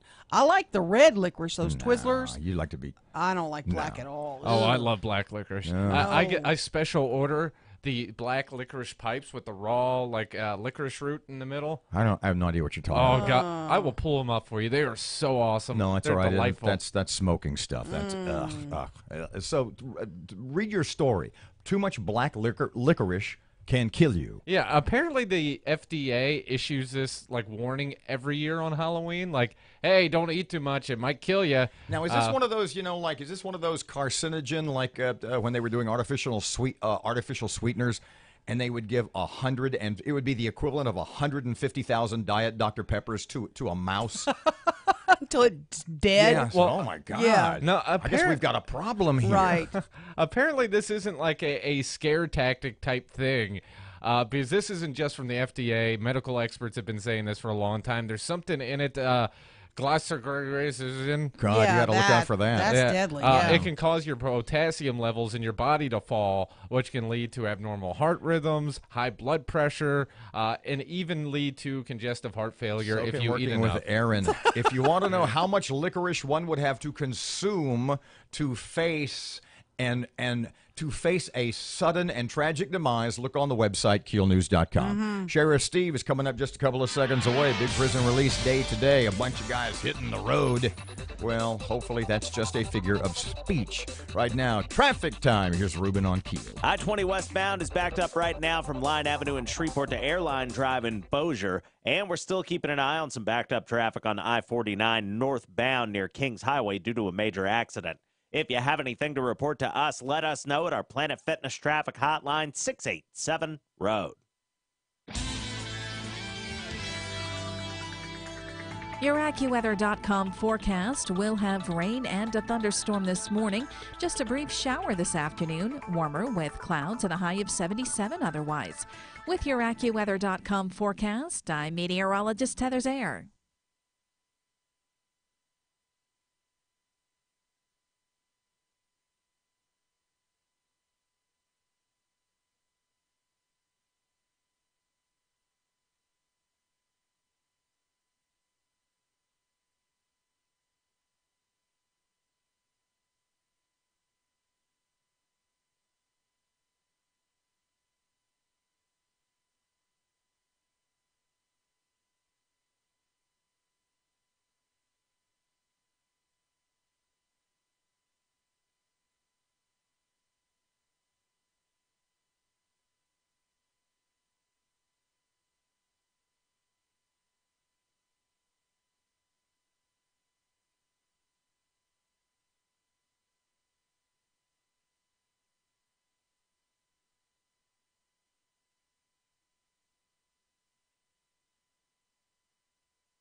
.1017 FM, 710 Keel. Robert J. Wright and Erin McCarty. Keel app's a free download. It's awesome.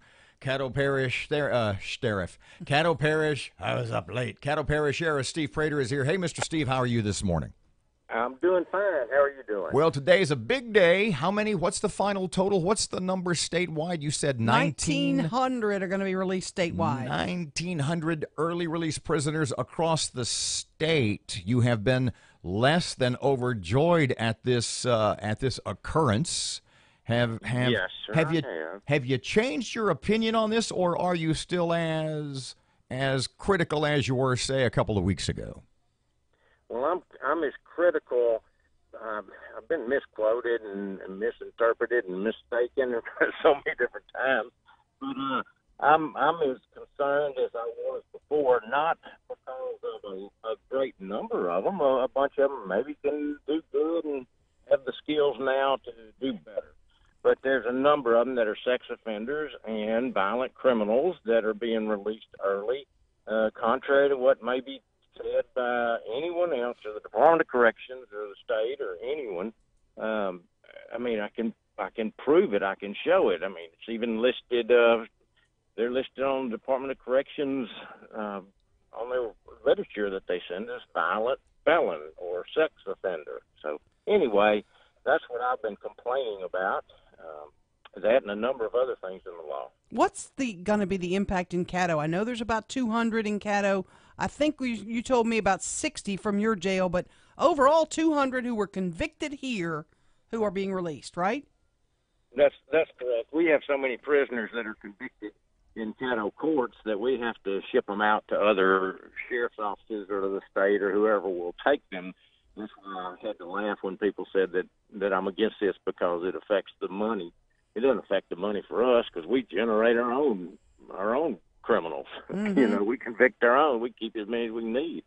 Mr. Steve, we fill up our jail. Was this, in your opinion, just a bad idea from inception to passing the legislature, or is it bad in its implementation? And what I mean is, if I gave a list of potential early release prisoners to Steve Prater and let you pick, would you pick better ones? And then would you feel better about the whole idea? Well, I'm not going to call anybody better or good or I got the bind over that. But yes, sir, it needs a better vetting process. And just like the legislative auditor in the latest DLC audit that came out yesterday, it shows that they're insufficient and ineffective in their monitoring of the prisoners and determining release dates.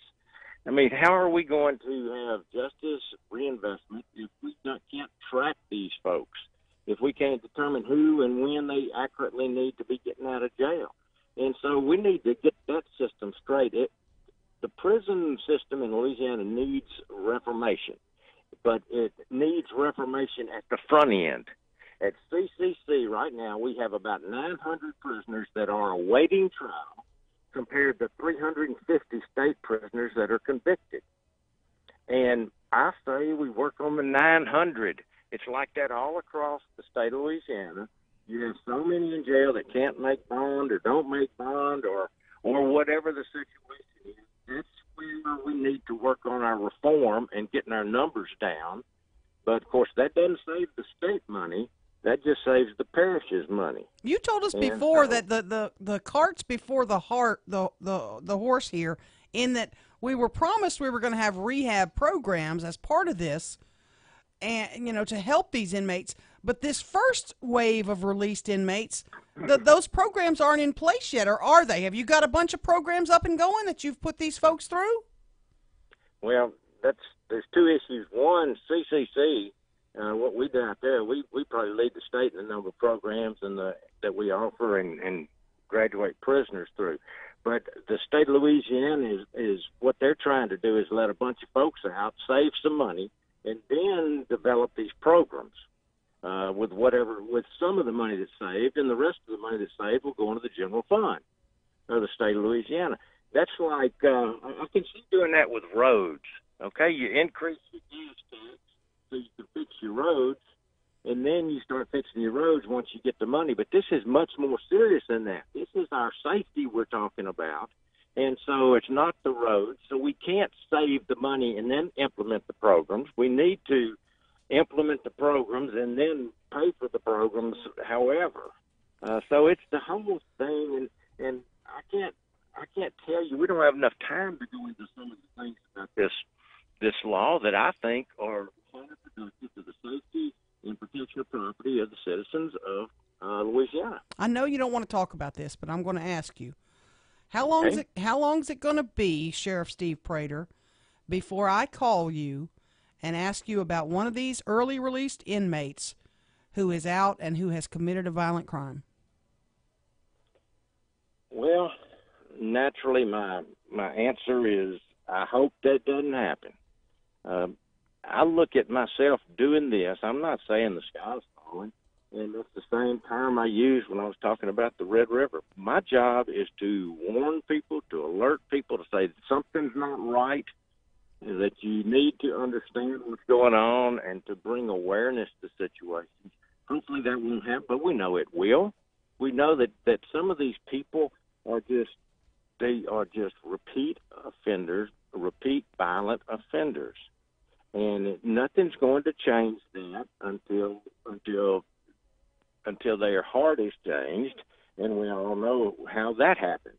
And so it's going to happen. So what do you say to the victim and the family of that person who's become a victim of one of these cats? Well, that's what I've done for the last 40 years, is have to go notify victims. I stand over a body where somebody's been shot or stabbed or raped or something by somebody that didn't serve all their time, or that pled down to something 4 or 5 times and got a suspended sentence, or got a reduction in sentence or good time. And then I have to go tell the families, oh, this person should have been in jail anyway. I've been doing that for so many years, and that's why I'm so passionate about this. If a person, it takes a lot to get in jail, Erin. You get caught and you get diverted. You get caught and you get another chance, and you get caught or you don't get caught after you've done it. And then finally the day of reckoning comes and you get caught and you get a 5-year sentence and you serve 8 months. The victims think you're serving 5 years, but you're serving about 8 months. And then, so I get frustrated, but I deal with it. What are you going to do? Technically, what are you going to do for the release at Caddo? Are you going to open the doors at a certain time? Or are you going to let them out a few at a time? What's going to be the procedure here? Oh, we'll just let them out a few at a time, or however, as soon as we process them out. We don't, because we're not looking at these people like evil people. These people are going back into our community. We wish and hope that they do well. We're not like marking a big A on their forehead. We're trying to, we want to help them. If we can help them to keep from reoffending, we want to do that. So we're not out there with a bad attitude. Yesterday evening, all the sheriffs got a letter from the Department of Corrections and said, oh, by the way, if anybody needs bus transportation, please buy them a ticket, and if you have the proper paperwork, the Department of Corrections will reimburse you. I like that. You're going to let them all. She made it sound like running the bulls at Pamplona there for a couple of seconds, where you just like swing open the gate and guys are running for the road. Yeah, I might do that if I was sheriff, just for the effect. Just for the video, yeah. Right. Sheriff Steve, we got to run. Thank you. Go ahead if you got one more thought. Me? Yeah. I'm sorry. I thought you started to say something.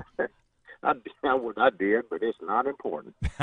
Y'all have a good day. Sheriff, thanks a bunch. I appreciate it. 751, it's 1017 FM, 710 KEEL. ShreveportHelpWanted.com salutes the Employee of the Month. The one employee you can't live without. The others, let's just call them Dave. What are you doing, Dave? We need help with payroll. I'm doing squats, Mr. Employee of the Month. I'm taking your advice and I'm working my butt off. That's not what I meant. Glutes of steel. Feel them. Right here. Oh, Dave, now I have to call HR. We believe local businesses should be packed with more local employees of the month and fewer Daves. We make it easy to post a job, and it's local, so you won't get spammed by faraway job seekers. ShreveportHelpWanted.com. Local jobs that work. ShreveportHelpWanted.com salutes the Employee of the Month. The one employee you can't live without. The others, let's just call them Dave.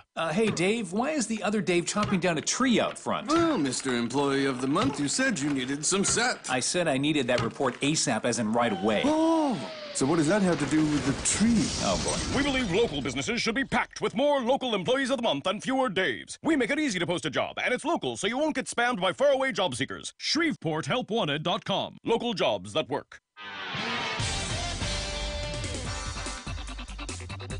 Good morning, 752 KEEL. Traffic, here's Ruben.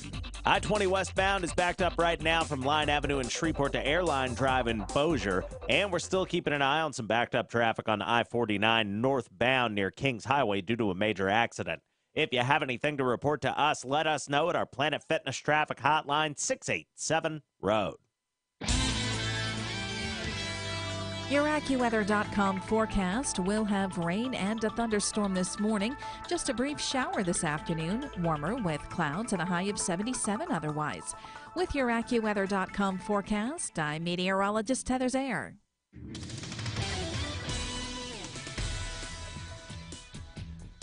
Seven before 8 o'clock, 1017 FM, 710 KEEL Sports.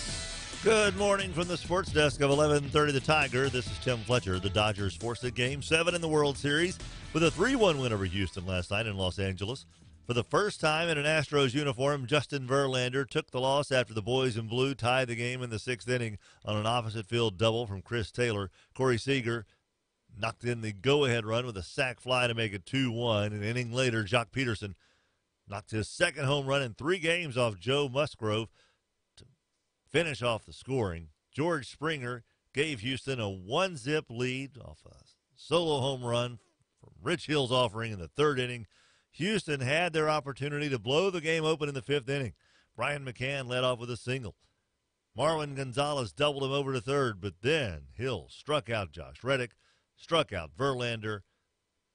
Springer was intentionally walked, and in comes Brandon Morrow, and he got Alex Bregman the ground out to shortstop. Tonight, in the decisive Game 7, it's a rematch of Game 3. Lance McCullers takes the pill to the hill for the Astros. Yu Darvish goes for the Dodgers. The NFL Players Association has turned to a federal appeals court in New York in its effort to allow Ezekiel Elliott to keep on playing football for the Dallas Cowboys. And congratulations to the Evangel Lady Eagles, picked up their first playoff win in volleyball ever with a 3-0 shutout of Manny. Not as fortunate were the Loyola Lady Flyers, who went on the road and lost to Thomas Jefferson. From the sports desk of 1130 The Tiger, this is Tim Fletcher.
.756, Robert J. Wright and Erin McCarty, 101.7 FM and 710 Keel. Next hour, we have Treasury Secretary candidate John Schroeder, because Erin sent me 6 emails that she totally forgot about. It could happen to anybody. No, when is the election? I don't know. You haven't sent me an email yet. I'll have to check. You know, I just look It should be coming up, huh? Yeah, I just look at Ernie Robertson stuff, and it tells you everything you need to know, the registrar of voters. Do you ever early vote? You do all the time. No. I don't. I rarely ever early vote. I'm not a line girl. Don't like to stand in line. What is early? No, the lines are less for early voting than they are for Election Day. Not at my place. I go, somehow I've been lucky. I go when it's not crowded at all. Are you like the oldest one in line? Stuff like, are you No, like I'm the youngest. Really? Yeah, I'm the whippersnapper. If I had to describe you in one word. Whippersnapper's it? Well, not necessarily. 3 away from 8 o'clock, 101.7 FM, 710 Keel. Sean Hannity time. Turn up your radio. Here's the Sean Hannity Morning Minute. It's almost the impossible task. And I say this as somebody that loves law enforcement. And they have the most difficult job. They've got to be perfect 100% of the time. And these, whoever's plotting, planning, scheming evil, they just got to be successful once. The one thing that scares me the most is after all these incidents, we always see that they have, with the exception of the Vegas guy, because we still don't know what happened in Vegas, which is, it's like this guy was a ghost, an enigma here. But short of that, we always find, on social media, he was radicalized, he telegraphed, he was telling everybody. Yeah. And I'm like, if you're going to telegraph that you're pro-ISIS, Al-Qaeda, radical Islam, or any other extreme point of view, why aren't we getting involved earlier and finding out what these people are really up to? Check out the Sean Hannity radio show later today, right here. Hey, protecting your home in this day and age is essential, but getting traditional home security, well, that can be a punishing and expensive task. There is a better way. The latest, greatest, best technology to protect your home is Simply Safe Home Security. Now, Simply Safe, they got rid of everything that makes home security a hassle, and they make it simple and easy for you. There's no long-term contract. There's no obligation. You can cancel anytime. Now, this award-winning home security, well, Tech Magazine, CNET, calls it better, smarter home security. Now, Simply Safe protects your home around the clock, 24/7 professional monitoring. If there's trouble, they'll send the police for you. Now, this service costs just $15 a month with Simply Safe. That's 3 times less than what the other guys charge. No hidden fees, no installation fee. You can protect your home today. Now, you can pick up Simply Safe at your local Best Buy, and you can have your home protected by tonight. Or just go to their website, simplysafehannity.com, and you get a special 10% discount off your system. That's simplysafehannity.com, simplysafehannity.com. I-20 westbound is backed up right now from Line Avenue in Shreveport to Airline Drive in Bossier. And we're still keeping an eye on some backed up traffic on I-49 northbound near Kings Highway due to a major accident. If you have anything to report to us, let us know at our Planet Fitness traffic hotline, 687-ROAD.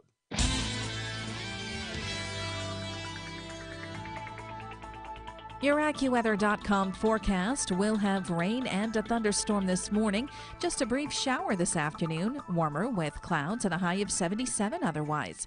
With your AccuWeather.com forecast, I'm meteorologist Heather Zaire. Breaking news and trending talk. This is 101.7 FM and 710 KEEL. KEEL, Shreveport.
Three past 8, Robert and Erin, 101.7 FM, 710 KEEL, local news. Yes, there is, and Erin's got it next. Prisoner release happening today across the state. We'll tell you more about that. The new aquarium is opening its doors today. That's coming up, too. And Shreveport's police chief is on paid leave. You said to go into the aquarium, and Jake told us yesterday, Jake Wood, he said it's kind of like going to the movie that you kind of get your ticket ahead of time. Mhm. Do they have trailers? Do they have like 45 minutes of trailers there before? No. Okay, so it is a little different from going to the They have movie. little shrimpies you can feed. KEELnews.com is the website. Erin has an awesome post you need to hear about. We will do that just after the news, plus Fletcher in sports and traffic and weather, and it's all here this hour, and it's coming up on KEEL.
The power of information.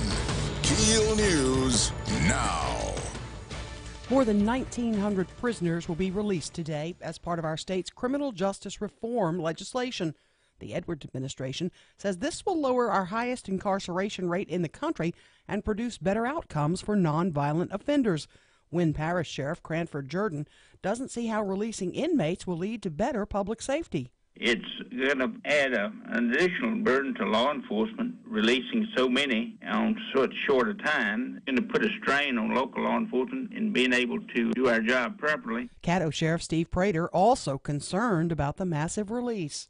Shreveport's brand new aquarium opens today. Jake Wood says it was exciting when some of the star attractions arrived. It was sort of a defining moment when we walked in and looked at the ocean tank for the first time after putting those sharks in there, because you're like, wow, now it's an aquarium. You can have everything else there, but until the sharks go in, you kind of don't feel like it's an aquarium yet. The aquarium will be open 7 days a week. The morning hours on weekdays are reserved for school groups. A teenager dead and the police chief in Shreveport on paid leave. Matt Parker has that. Corey Banks, 17, has died after being shot in the head while allegedly breaking into cars behind a Shreveport restaurant Monday afternoon. Banks was shot by one of the car's owners. Shreveport Police Chief Alan Crump has also been placed on paid administrative leave after being involved in a gunfight with Darian Miles, another suspect in that case. Xavier Thomas has also been arrested in connection with the break-ins. Mayor Ollie Tyler says that it's not required that Crump be placed on leave, but she feels that it's the right move for full transparency. From 101.7 FM and 710 KEEL, I'm Matt Parker. More controversy in Bossier over prayer and religion. The Freedom from Religion Foundation is claiming that a teacher at Legacy Elementary starts off her class with a Christian prayer every morning. In a letter to Bossier schools, the group says nothing about this practice is legally permissible. Superintendent Scott Smith responded to the letter by saying this is the first he's heard of the situation, and says if Bossier finds that prayer is being conducted in the classroom, they will tell the teacher to cease the practice immediately. A terror attack in Lower Manhattan leaves at least 8 people dead and injured many more. Karen Shapiro lives in the area. I can now see the truck that was used by the alleged terrorist, and it's stuck in the middle of the street on the bicycle path. The suspect is from Uzbekistan. He is now in custody. 2 Arlington, Texas police officers working on the SWAT team were shot while attempting to serve a warrant. One officer was shot multiple times in the lower portion of his body. The other was shot in the hand. While the identities of the officers have not been released, Police Chief Will Johnson said on Twitter that both officers are stable and receiving excellent care. The suspect in the case was killed by police during the shootout. The Dodgers take Game 6 to force a Game 7 in the World Series. It was a big game. Game 7 will be tonight for all the marbles. I'm Erin McCarty on 101.7 FM and 710 KEEL.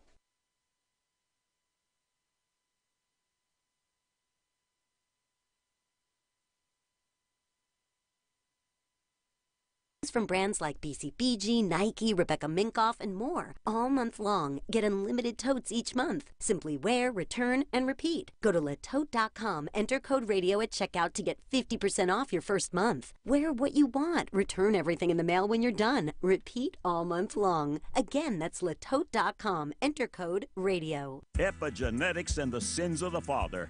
GodSaidMansaid.com. U.S. colleges, new mental institutions. Close Satan's secret door. GodSaidMansaid.com. Mummies and the sons of Ham. Alcohol and Christians. Geologists say yes to crucifixion. GodSaidMansaid.com. Which religion? Which Bible? Quantum physics to Adam's rib. Hours of text and streaming audio. GodSaidMansaid.com.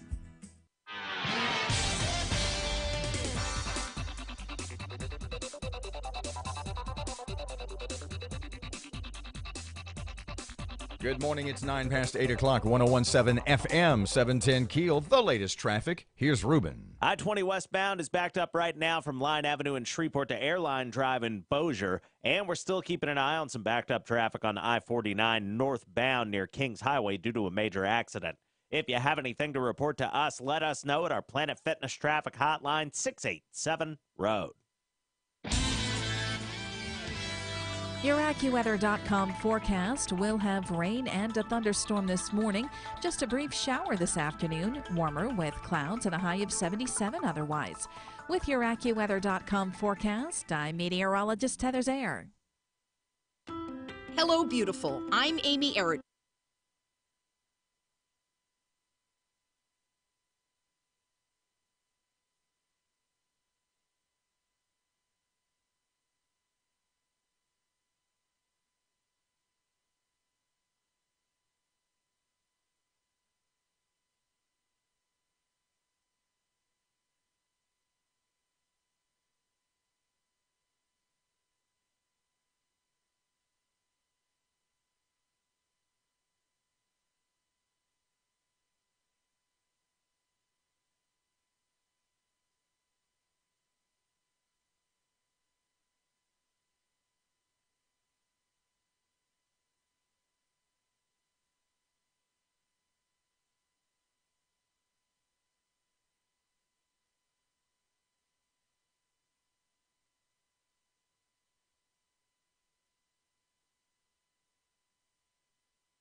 .117 FM and 710 Keel. Keel app, free download, office furniture source. Robert J. Wright, Erin McCarty. Number 5 is... number 4, I don't, number 3. Okay, it's at keelnews.com. And That's this awesome. Originally is an idea that Erin had about, I want to say, maybe 4 or 5 weeks ago. I've been working on this a while. And as a result of this and some hard work by digital experts, some of whom are half my age or less, and they all look alike, shirts too small, pants too big, but that's not the point. Yeah. Is that, and this the corporate guys got involved in this. They did.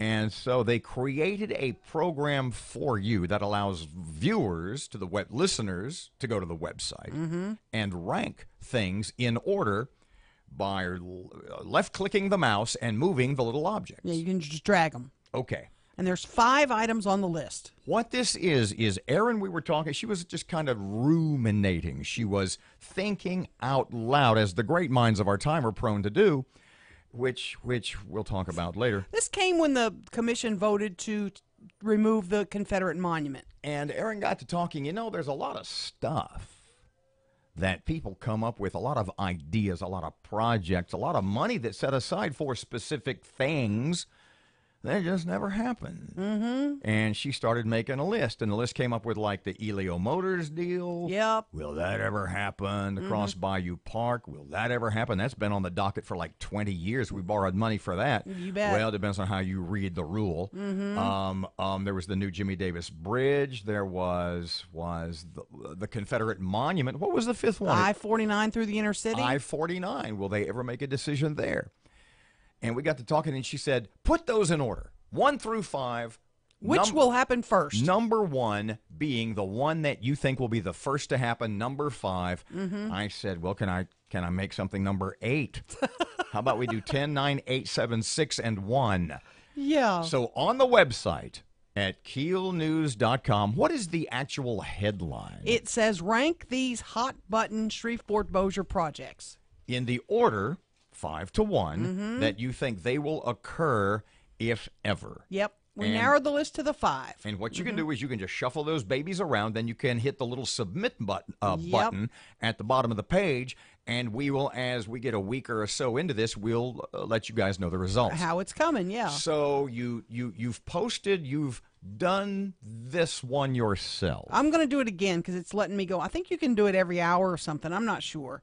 So I'm going to do, it says, in what order do you think these Shreveport-Bossier projects will be completed, if ever? Okay, so... And at the top right now, it's random. Okay. It says Confederate Monument. I'm going to leave that at number 1. Rank them 5 to 1. Okay, well, let me drag Elio to 5. I'm going to drag Elio to the bottom. I agree with that 100%. Elio's going to be the 5. Really Elio's going to be the unanimous 5. You've been flip-flopping on that. You said, I don't know. I think the Jimmy Davis Bridge may be 5. Yeah, it might be, too. So I'm going to put Jimmy Davis at 5. Well, wait a second.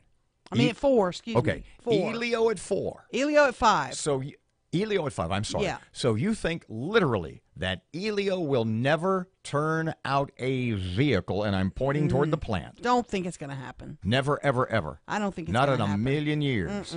Number 4 on your list. A new Jimmy Davis Bridge.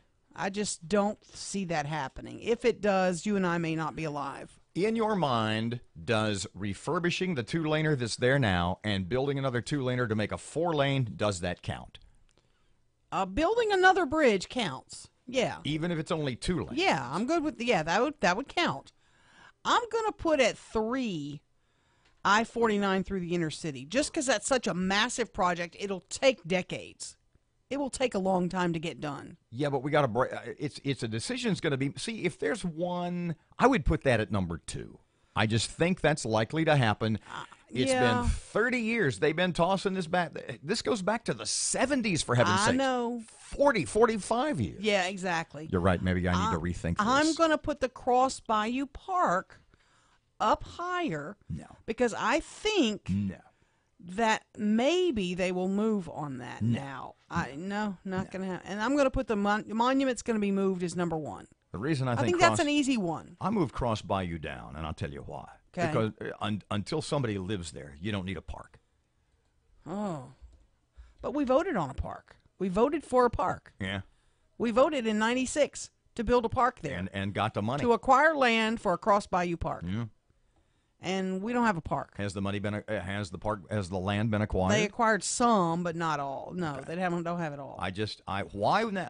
I see the point. If the arena had been built, and the residential, the apartments, the townhomes, the patio homes et al. Had been actually constructed, I would see the reason to have a park. But why now in 2017, with a lot of vacant land and a lot of what a lot of people think is unhealthy land, why would you build a park there when nobody lives anywhere near there? Because downtown folks would use it. There's nobody downtown right now. Yes, there are a lot of folks downtown. How many people do you think live downtown? They don't live. The people that work there, they want to go eat their lunch on the riverfront and sit at a park and eat lunch. A lot of people would do that. I used to love to go sit, when I used to work here years and years ago, I'd go to the bank of across lake and sit in the park and eat my lunch. You and I view the commerce of downtown, the business of walk downtown. Don't get me wrong, it's my original line. There's nothing downtown. I love downtown. Yeah. I love downtown Shreveport. But there's just not a lot going on. Yeah. I wish there were more. I love downtown. Yeah. And number 1 on your list. The Confederate Monument will be moved. And I've got some preliminary results right now I'm looking at on the back end here. 78% of those who've answered so far think the monument is number 1 on the list. Should be number 1. Should be number 1 or will happen? That's what they voted for. That's what I mean. They've ranked, they've pulled it up to the number 1 slot. I would have to agree. Let's see. What's number 5 on this list? 64% say that Elio should be number 5. So 1 and 5 are right there.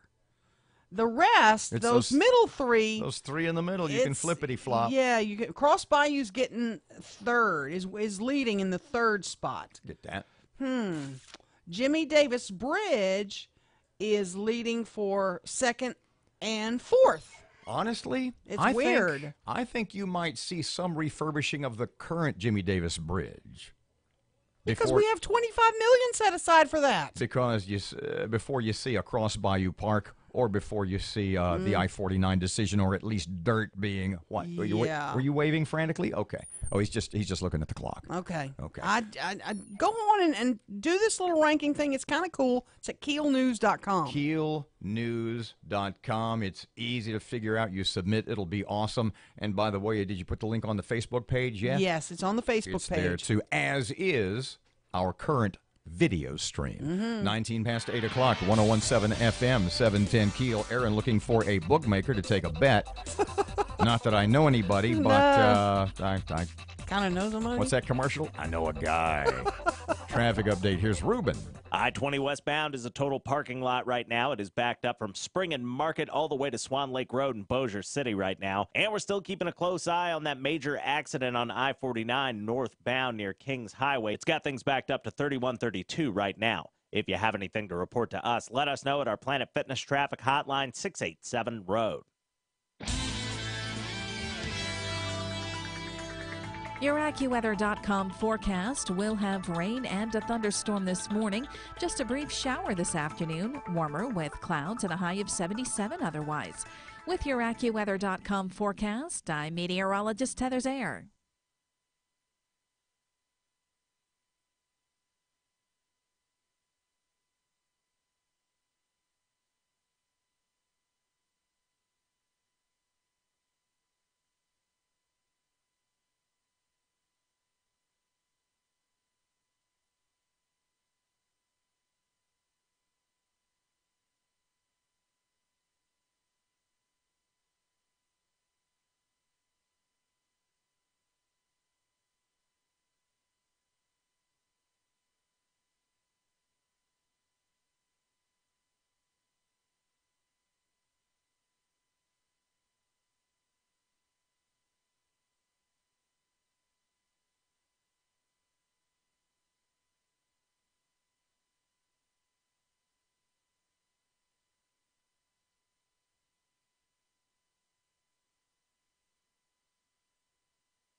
Twenty-one past 8. Sports. Here's Fletch. Good morning from the sports desk of 1130 The Tiger. This is Tim Fletcher. The Dodgers forced a Game 7 in the World Series with a 3-1 win over Houston last night in Los Angeles.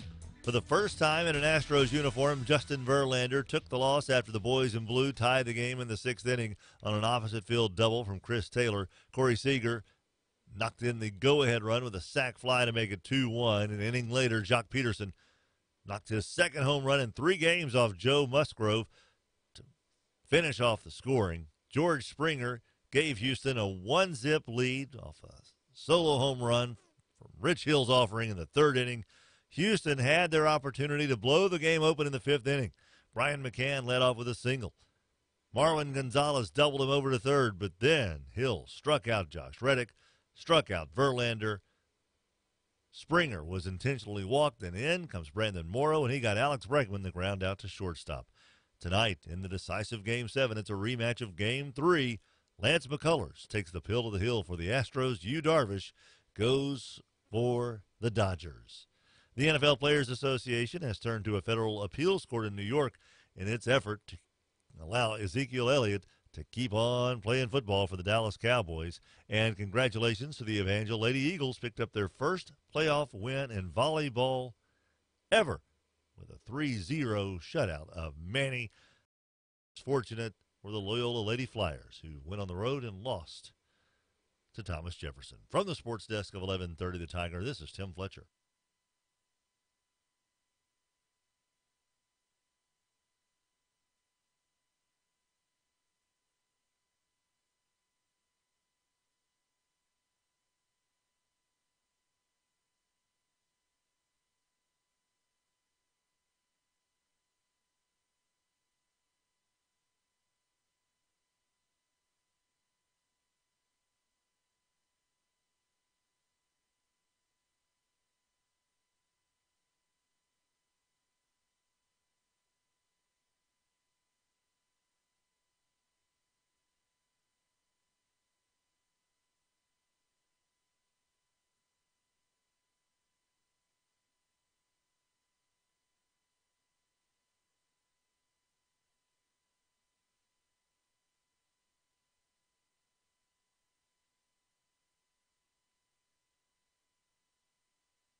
Twenty-five past 8 o'clock, 101.7 FM, 710 Keel. Robert and Erin, the death toll from the New York terror attack yesterday from the Uzbeki. Stani. Yeah, he's from Uzbekistan, and he ran over a whole bunch of people. You know, it's does it ever occur to you, and this point has been made over and over again, and I've made the point going back for a couple or 3 or 4 years, at what point do we take on the attitude of the Israelis? Where you're, speaking of, I don't want to get way off track, but speaking of, and I've said forever about terror, I said we are now, or rather to make it an interrogative, are we now Israel? Where your situational awareness has to be heightened, where Matt's, where everything you do, because those people in New York City yesterday, you're going down the road, you're on a bike path, you're walking down the sidewalk. Does it ever occur to you that some guy may make a U-turn in a truck and come down the bike path and come back at you going the wrong way with the intent to kill as many of people on that sidewalk, bike path, grassy area as he then he turned toward, and then he hit a school bus. School bus. There's a tragedy in this that I don't know if you've heard about yet, but 5 of the victims were from Argentina. They were in New York, group of friends, celebrating the 30th anniversary of their high school graduation. They all saved their money so they could make a trip to New York to celebrate their 30th anniversary of their graduation. And 5 of them were killed. Well, Mayor de Blasio, Bill de Blasio, New York, called it an act of terror immediately and says that something must be done. This, of course, is the same mayor who is fighting for sanctuary cities and against Trump and every immigration vetting rule, presidential executive order that he suggests. Yeah. No, I started to talk about situational awareness. And you and I, remember we talked a couple of weeks ago about PTSD, post-traumatic stress disorder.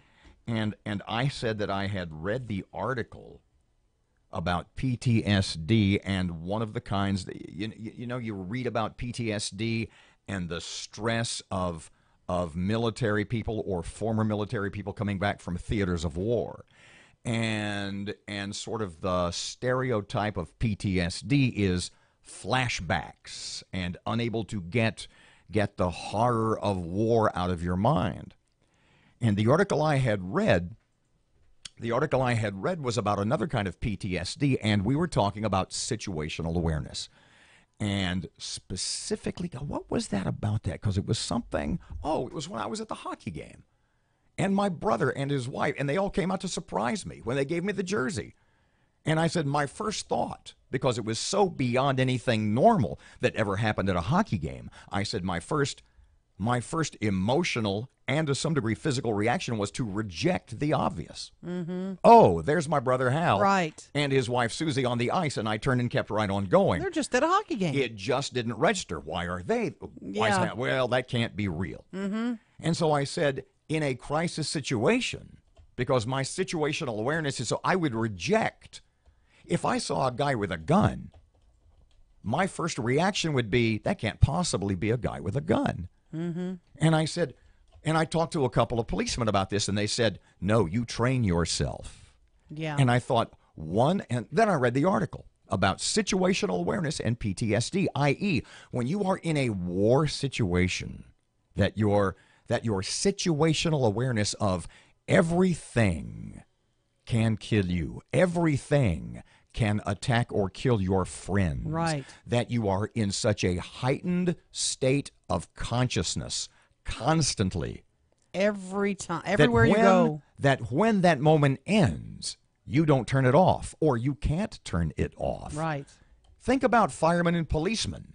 And this, you talk about a job with stress, especially cops. The situational awareness of even a routine traffic stop exists. Mm-hmm. So I'm going to tie it up with this. We had talked about PTSD, not the flashback kind, but the situational awareness of former military or military people that you just can't flip the switch and make it go away. Right. About a week or so ago, I was talking to a guy, a former Marine, who had been in Afghanistan, a couple of tours, in fact. And we started talking about that very thing. He's in the security business now. And we started talking, and I asked him questions about PTSD, specifically not being able to turn off situational awareness. Yeah. And he looked at me like he wanted to hug me.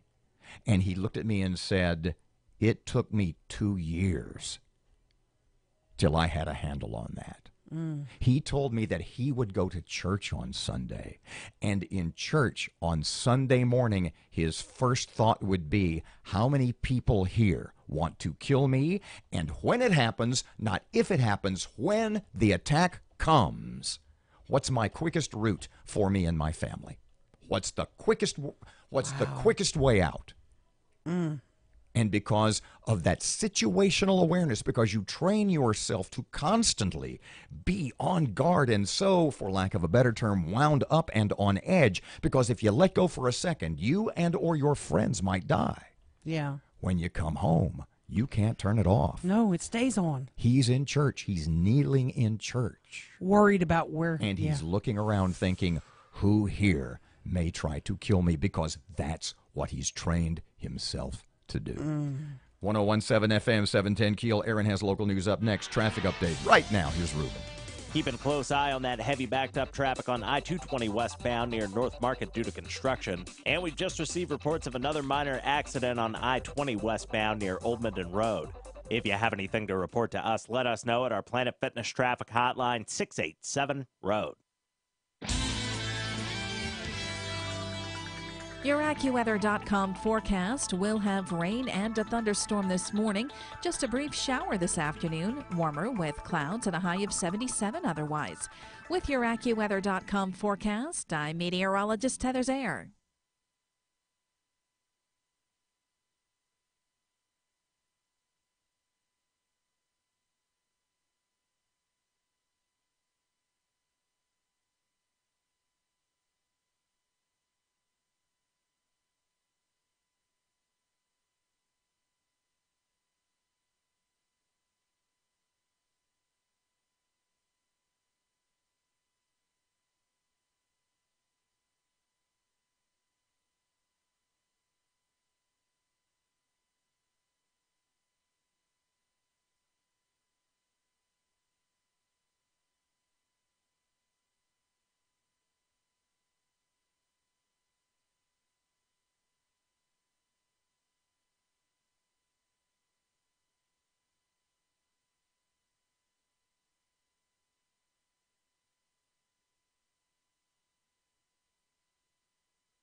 KEEL News now.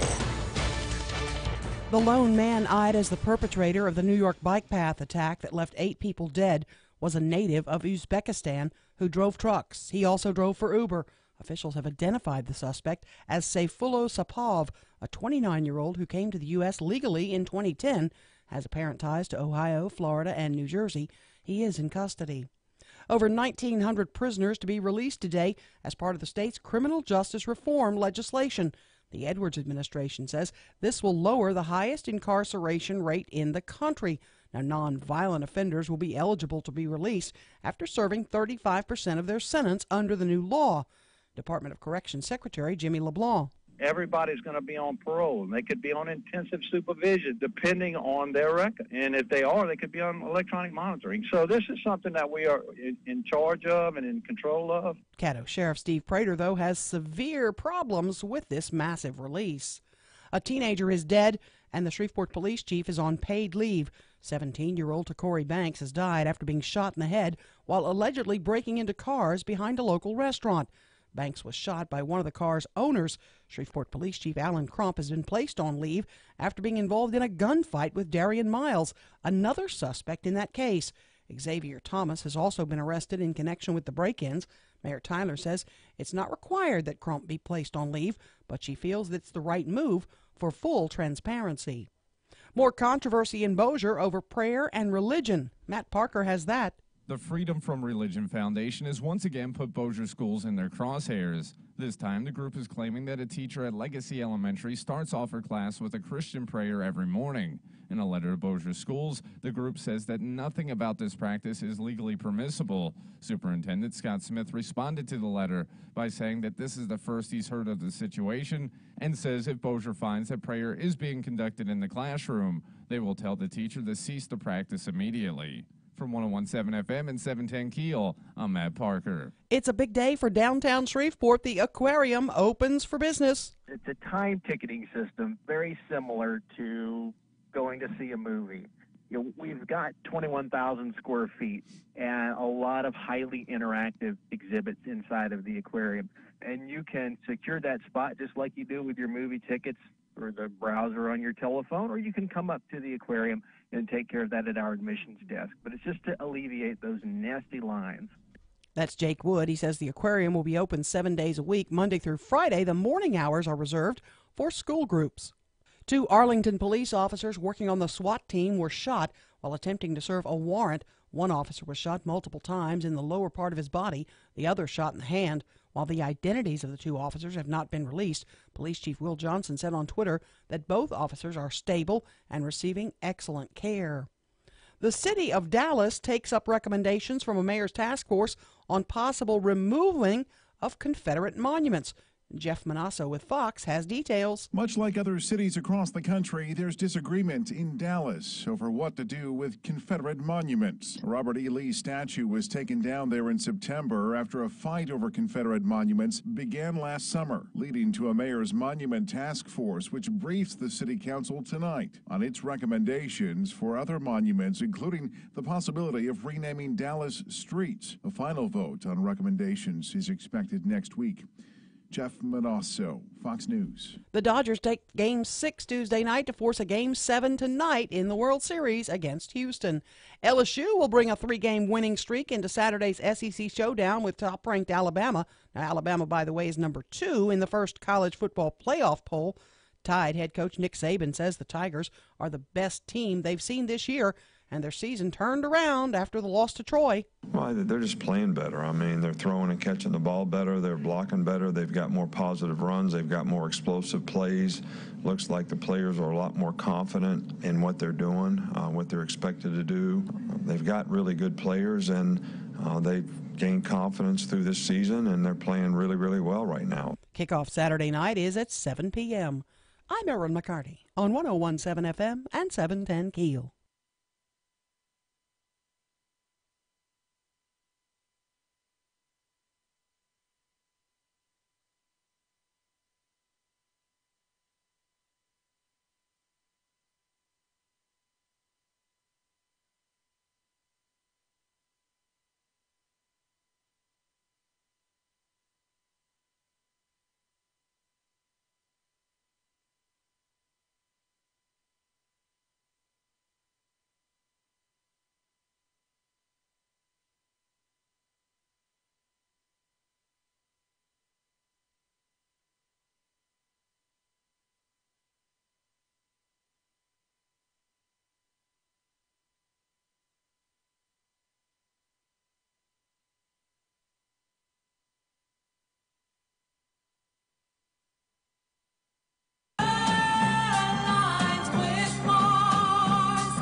dawning of the age of Aquarius.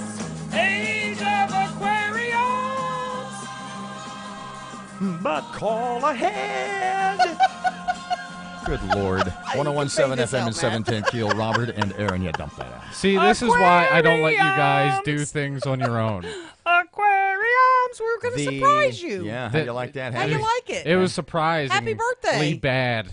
Don't ever do that again, please, Like for the being love at of God. Like being at the free clinic, wasn't it? Well, Matt, we got some bad news and some bad news. Bend over. So the aquarium opens today. Yes. And it's the big day, and you are urged to, like when you go to the movies, to go to their website and get your tickets in advance. Yeah, think of them like Fandango. Because basically, as Jake Wood told us, there's a lot of interactive stuff, and there's a lot of room, but they're expecting big crowds. Mm-hmm. And so what they would like to do, at least to start off, especially to start off, is not have 20 people in line to do one thing, because then you have kind of a bad experience, and you might not go back again and again as they change things and make them more awesome. Mm-hmm. So the point being that you would go to the website, you would get the ticket. If there's a delay, you can get all the info on that. What is that website, by the way? Do you have it in front of you? I don't have it in front of me, but you can. I think it's literally ShreveportAquarium.com. I think it is, yeah. You can Google that. Get on the Goog and it has all the info for you. Yeah. It is 8:39, 101.7 FM. Dukes of Hazzard star. It's not the Dukes of Hazzard star. John Schroeder, just a couple of seconds No. away. He's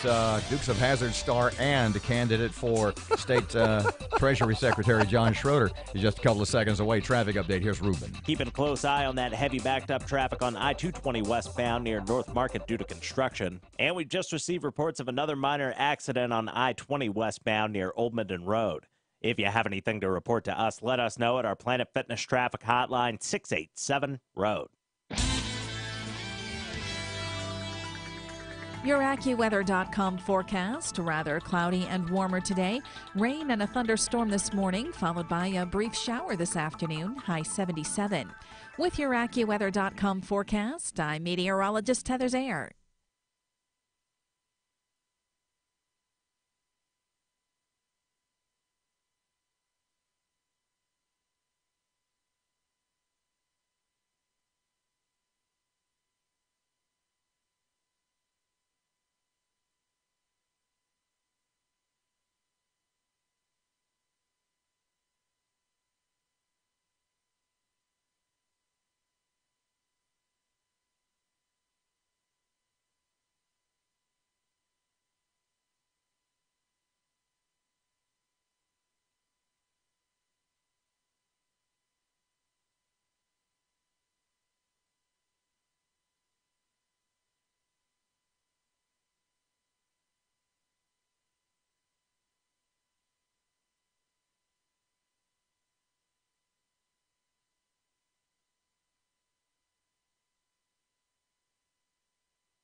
I will speak very bluntly about candidate for state treasurer John Schroeder. 101.7 FM and 710 Keel, Robert and Erin. Mm-hmm. Erin said a couple of seconds ago, looking at the website, there's a lot to find out. I said, he's the Republican. What else do I need to know? Well, all I know is my worst injury in my life happened in his home parish. What was that? Tangipahoa Parish. Good morning, Mr. John. How are you today? Thank you for joining us.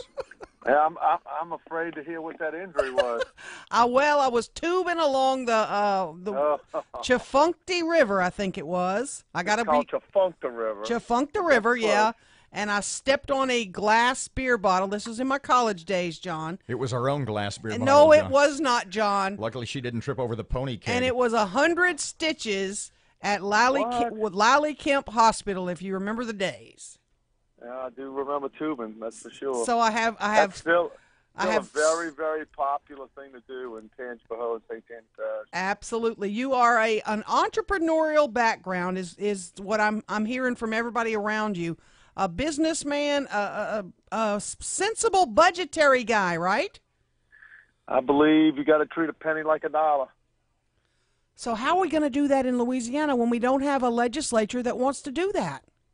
Well, that's why I'm running for treasurer. I mean, if we don't do it, we're just going to live in this state of upside downness for the rest of our lives. We just, I tell people, look, I could cut and run. I'm going to term out anyway in a couple years. I could have stayed, finish that up, and just go home and let the next group battle it. But, you know, I just believe my discipline tells me that it is possible to do.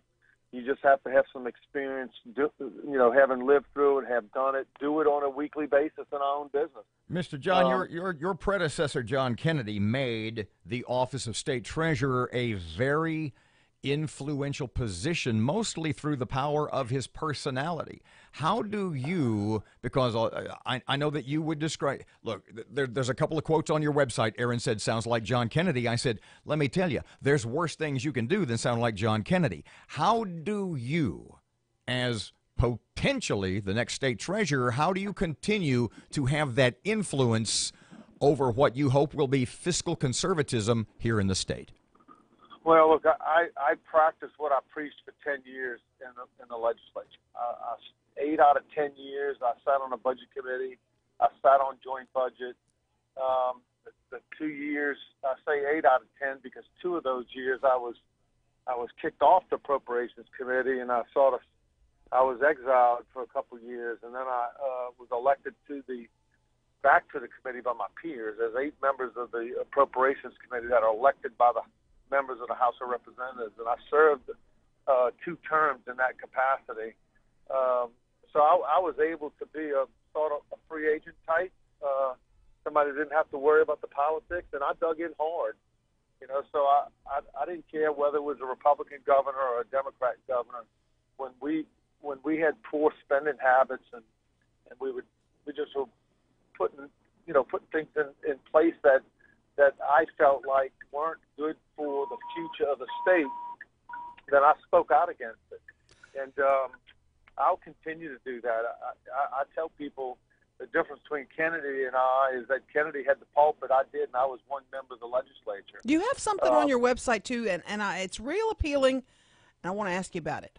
Streamlining our budget process. That sounds mighty awful. I mean, mighty awesome.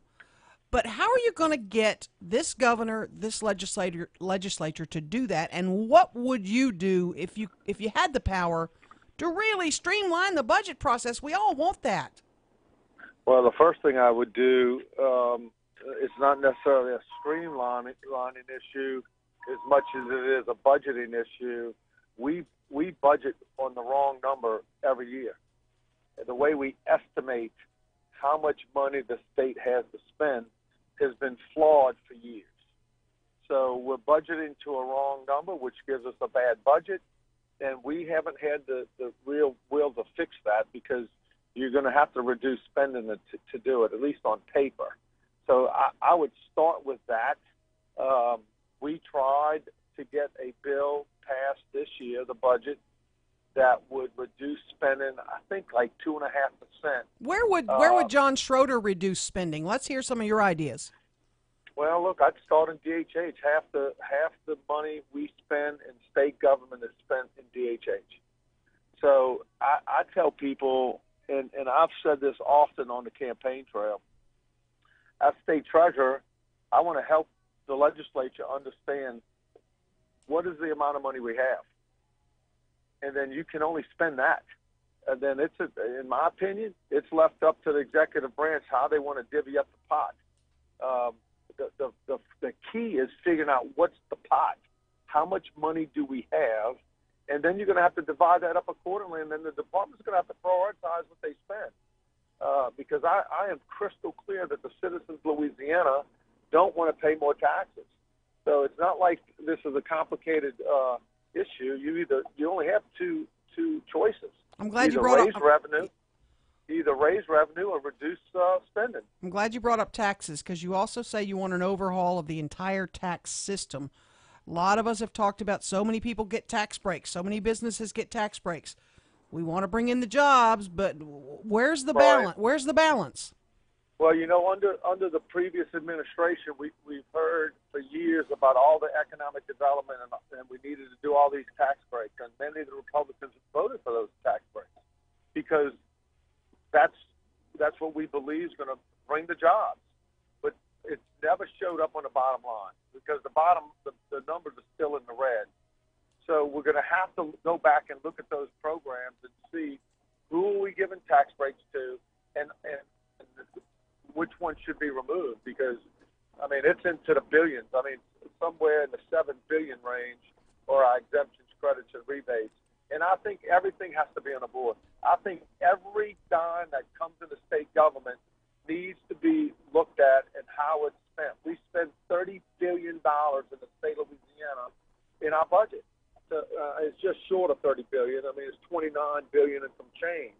So, you know, in my business, in your business, and in your personal lives, and a lot of people say Schroeder always compares to business. Well, I compare it in this sense.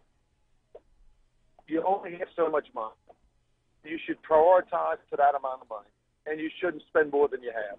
I mean, that's just basic common sense. John Schroeder, candidate for state treasurer in Louisiana. Thanks for your time.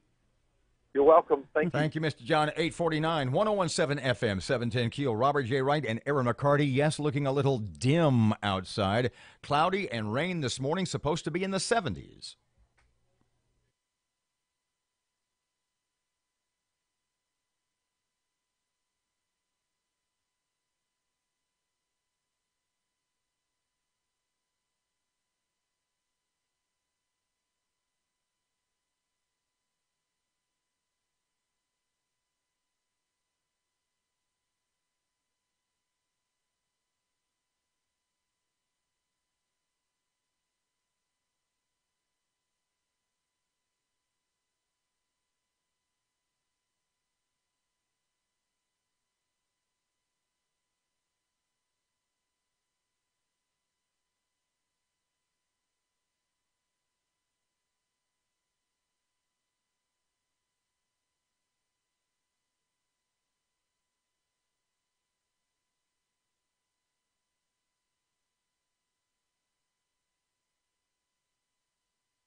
You're listening to American Ground Radio's Morning Minute. According to a new survey by the Cato Institute, most conservatives are afraid to speak their mind in this current political environment, whereas most liberals have no such fear. Those are the ones who many refer to as the silent majority. These are the folks who have not necessarily taken an active part in politics and are not necessarily conservative, but they clearly resent anyone disrespecting American values such as freedom of speech, Christianity, marriage, the right to bear arms, etc.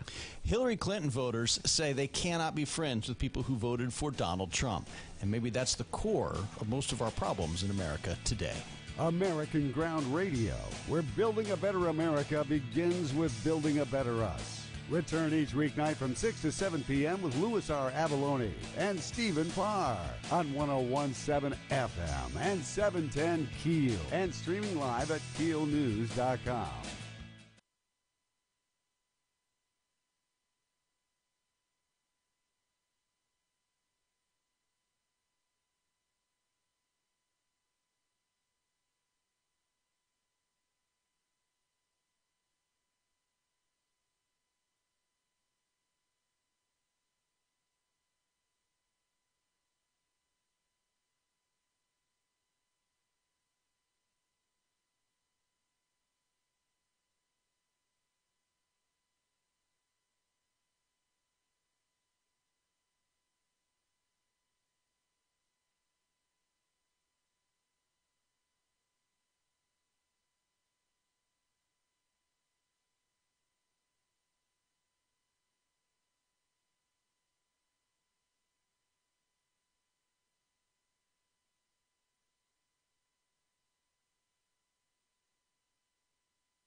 854, it's 101.7 FM, 710 KEEL. KEEL app, free download. Sounds awesome. Do it, for heaven's sake. I get a quarter every time. Yeah. No, he does not. Put it on my sheet. He wishes. Are you concerned at all about dying? Are you concerned at all about dying from black licorice overload? No. There's a story on the website. Is it? I said he put a story on the website that you could die from black licorice overload. Wow. It's true. Overdose. 2 ounces a day could Okay, kill so you. basically what Matt is telling me is that I should worry more about black licorice than black tar heroin. And I'm pretty much. I'm confused. Well, by you it. can overdose on heroin all at one time.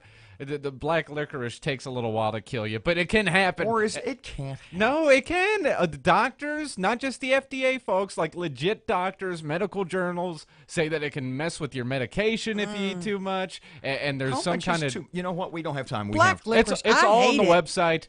Look it up. Don't die. I'm here looking out for your good. as opposed to these two clowns. These knuckleheads want you to eat all the black licorice. Yeah, and eat some croak. fried chicken to wash it down. Yeah. Good Yeah. Lord. Oh, boy. I think, and if you're really serious, I can hook you up with a guy I need a guy. about that bet. Mhm. In fact, I would be willing that the guy is listening right now and Oh, could is he? text within 30 seconds. Oh, okay. Well, 37 with the delay. So if I make a $100 bet on the Bama LSU game, You win 100.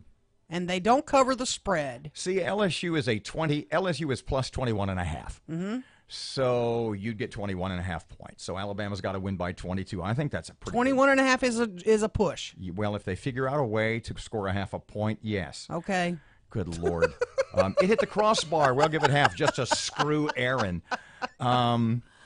So if it's 21 points, Yeah. I would win. Yes. You would win 100 See, bucks. I need a guy. How much you want to bet? 5. I've got some digits.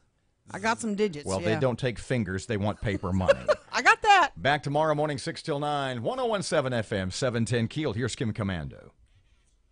Evasive. It's both a noun and a verb. Meanwhile, Microsoft's search site Bing has fallen so far behind, they're willing to pay you to be a Bing user.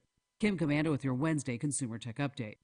Okay, they've streamlined it, they've added foreign translations, and they've made it shopper-friendly. Yet Microsoft's search site Bing is simply not on anyone's radar. Google gets 87% of all searches. Bing gets about 9%. Microsoft is desperate. To entice you over to Bing, they're offering to pay you.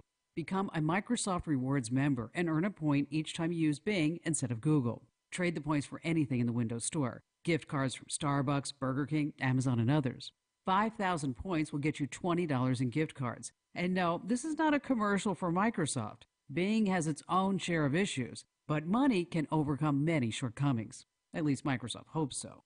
Our tech news is updated all the time at news.commando.com. That's KOMANDO. Why just listen to the Kim Commando Show when there's so much more?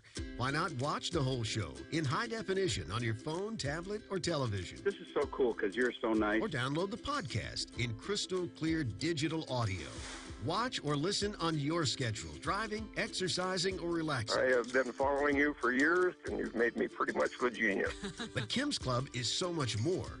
You also get security and data breach alerts, priority calling into the Kim Commando Show. My favorite digital goddess. I'm so glad I get to talk to you. And Kim's Club offers discounts for everyone over 50, former and current military, and all service personnel. It's never been more affordable to be a Kim's Club member. So stay up to date the easy and fun way. Because these days, you can't know too much about technology. And it's like you're our friend on the radio, and I just think it's awesome. Go now to club.commando.com. That's KOMANDO, club.commando.com.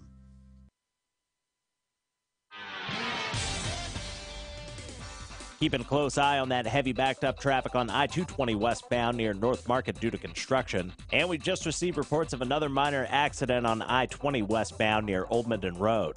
If you have anything to report to us, let us know at our Planet Fitness traffic hotline, 687-ROAD. Your AccuWeather.com forecast will have rain and a thunderstorm this morning. Just a brief shower this afternoon. Warmer with clouds and a high of 77 otherwise.